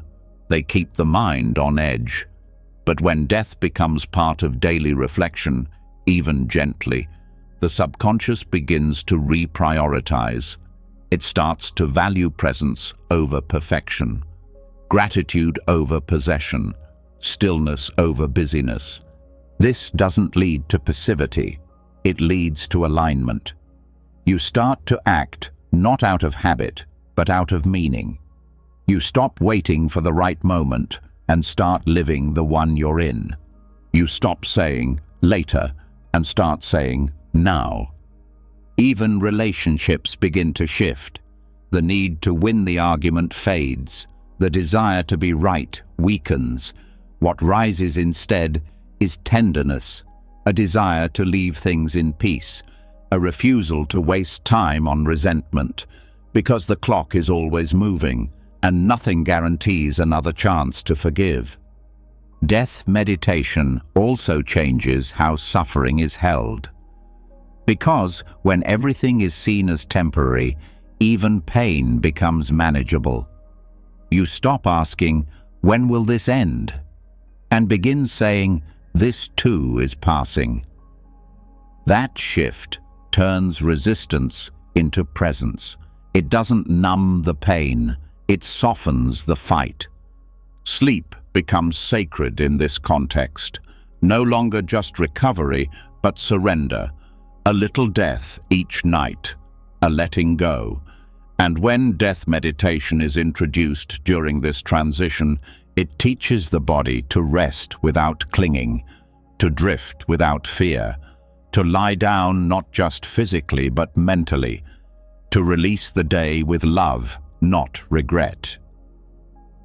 And in that release, the deepest programming begins to shift, because the mind learns that letting go is not failure, that endings are not punishments, that impermanence is not loss, it's space, and in that space, life returns, fresh, real, unburdened. This is why ancient teachers didn't avoid death. They sat with it. They walked in graveyards. They meditated among ashes, not to dwell in sadness, but to wake up, to shake free from illusion, to remember that each moment is both fleeting and full.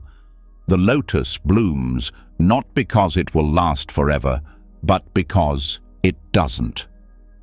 And when that truth is held, the striving quiets, the craving softens, the fear lifts.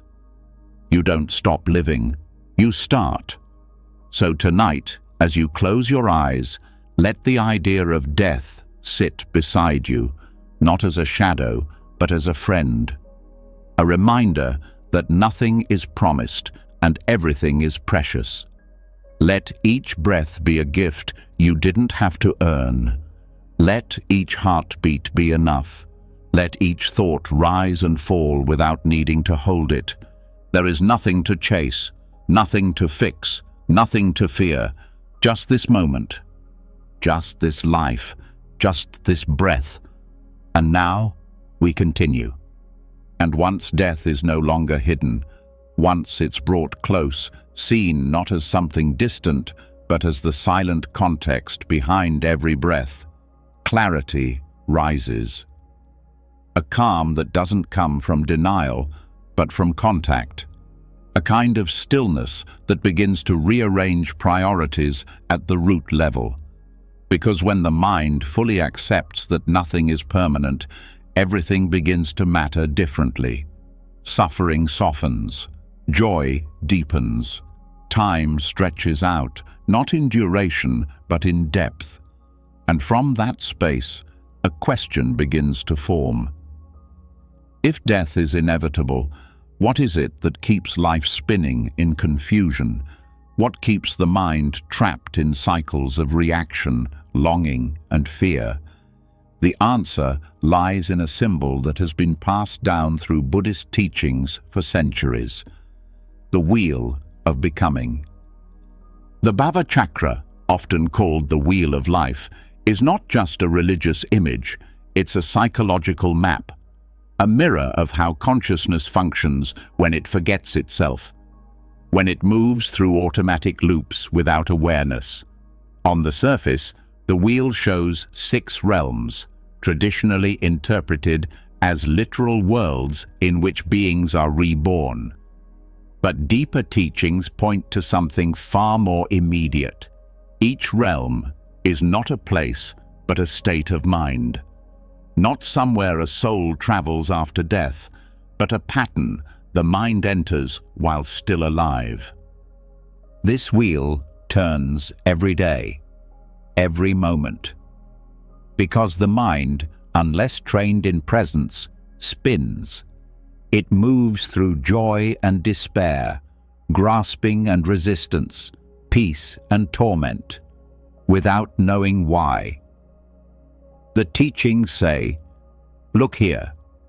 See these realms not as myth, but as reflections of your own experience. Once they're seen clearly, they can be exited, not physically, but psychologically. That is liberation. At the top of the wheel sits the realm of the gods, a state of pleasure, comfort, success. This is the mind when everything is going right. The body feels good. The surroundings are easy. There's a sense of lightness. But this realm has a hidden danger: complacency. The God realm creates the illusion that peace is permanent, that this good feeling is deserved and will last. But underneath, a subtle fear begins. Because the mind knows, even if unconsciously, that things change. And the more attached to the comfort, the more painful its eventual loss. In this way, the God realm isn't freedom, it's fragile. Next is the demigod realm.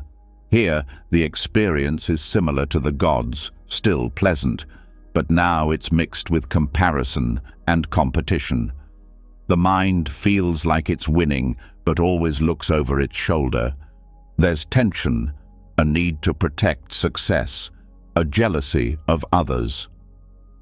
This is the realm of ego-based striving. Even victories don't satisfy for long, because underneath the pride is fear of losing status. The psychological grip tightens. Then comes the human realm. This is considered the most balanced, not because it's the happiest, but because it holds both joy and pain. It's the realm where self-awareness can develop, where growth is possible. The human realm is marked by longing, not always craving, but the deeper ache to understand, to connect, to awaken. This realm holds suffering, but also the capacity to reflect on it. This is why so many teachings emphasize human birth as rare and valuable, not because it's easy, but because it offers the tools for transformation. Below that is the animal realm. Here, the mind is ruled by instinct, habit, fear, the need to survive. Comfort and familiarity are prized above reflection. There's no curiosity, only repetition. This is the mental state of sleepwalking through life, doing what's always been done, avoiding what's unfamiliar, reacting without understanding. There's safety here, but no freedom. Deeper still is the realm of the hungry ghosts. Already explored in depth, this realm reflects the mind caught in scarcity, the belief that nothing is ever enough, that fulfillment is always just one step away. This is the mind that keeps reaching through consumption, validation, fantasy, but never feels full. It suffers not because the world withholds, but because the wound of lack shapes perception. And at the bottom is the hell realm. Not eternal damnation, but the state of mind where suffering feels overwhelming and endless. Rage, despair, terror. The mind here is inflamed. It lashes out or collapses. There's no space, no breath. This state often follows trauma, deep betrayal, or prolonged stress. It feels inescapable, but it's not permanent. What all these realms have in common is this: they are not fixed. The mind moves between them rapidly. You can be in the God realm 1 hour and the hell realm the next. You can cycle through all 6 in a single day. This is the wheel turning. Not because life demands it, but because the mind has not yet seen through the illusion of self and story.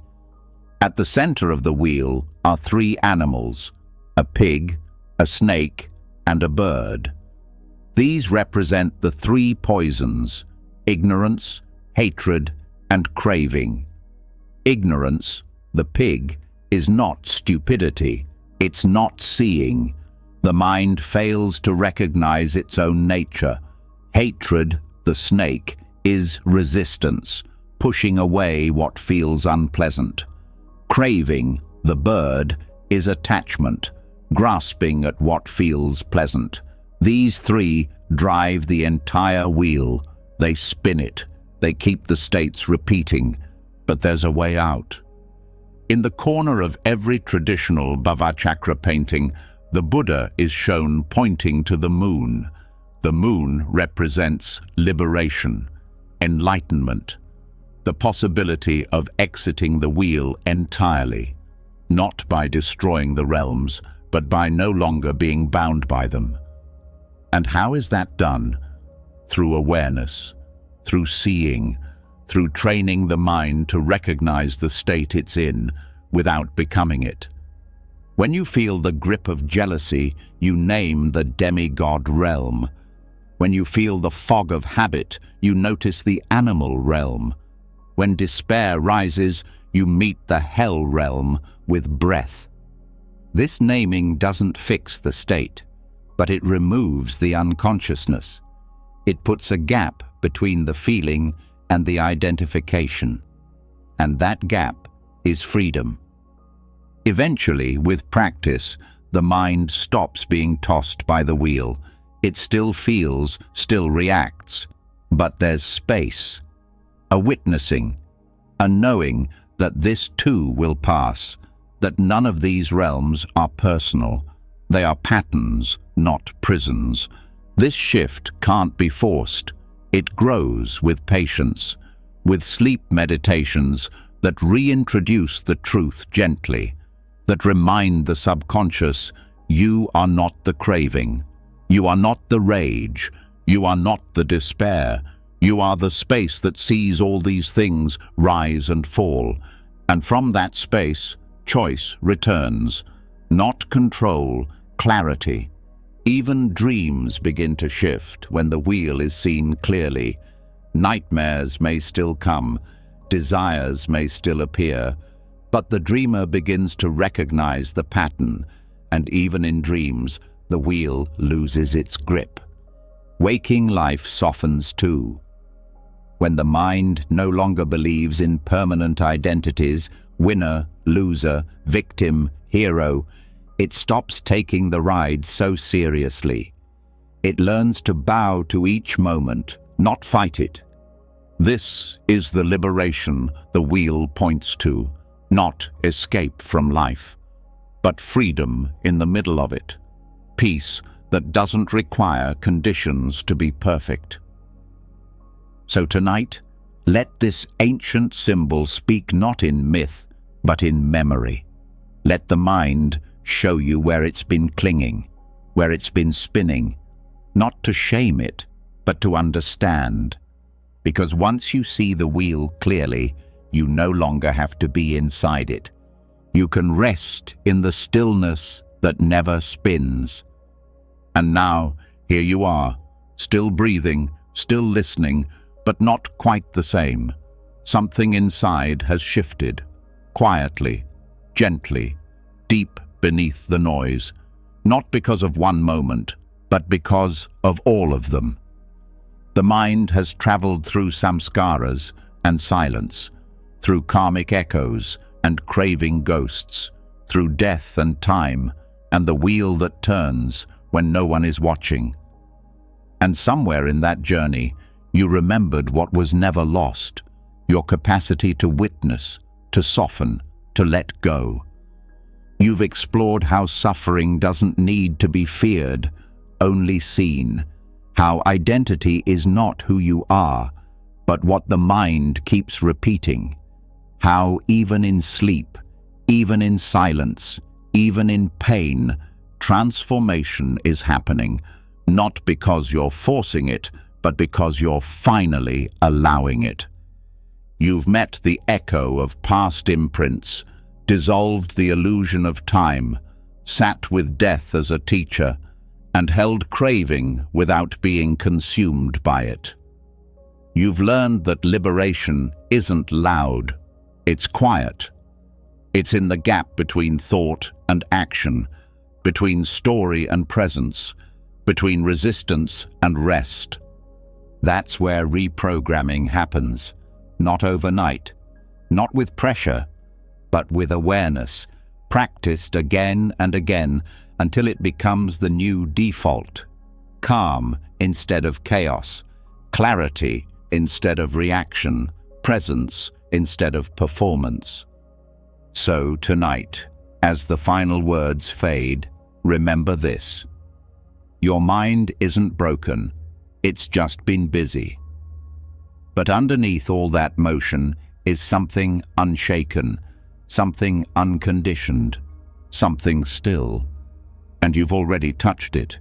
If this journey spoke to something deep inside you, leave a comment below with the words, "I am rewiring."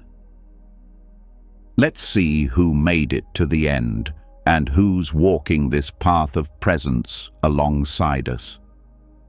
And if you'd like to keep nourishing this inner shift, don't forget to subscribe and turn on notifications so you never miss a chance to return to yourself. Now rest easy. You've already begun.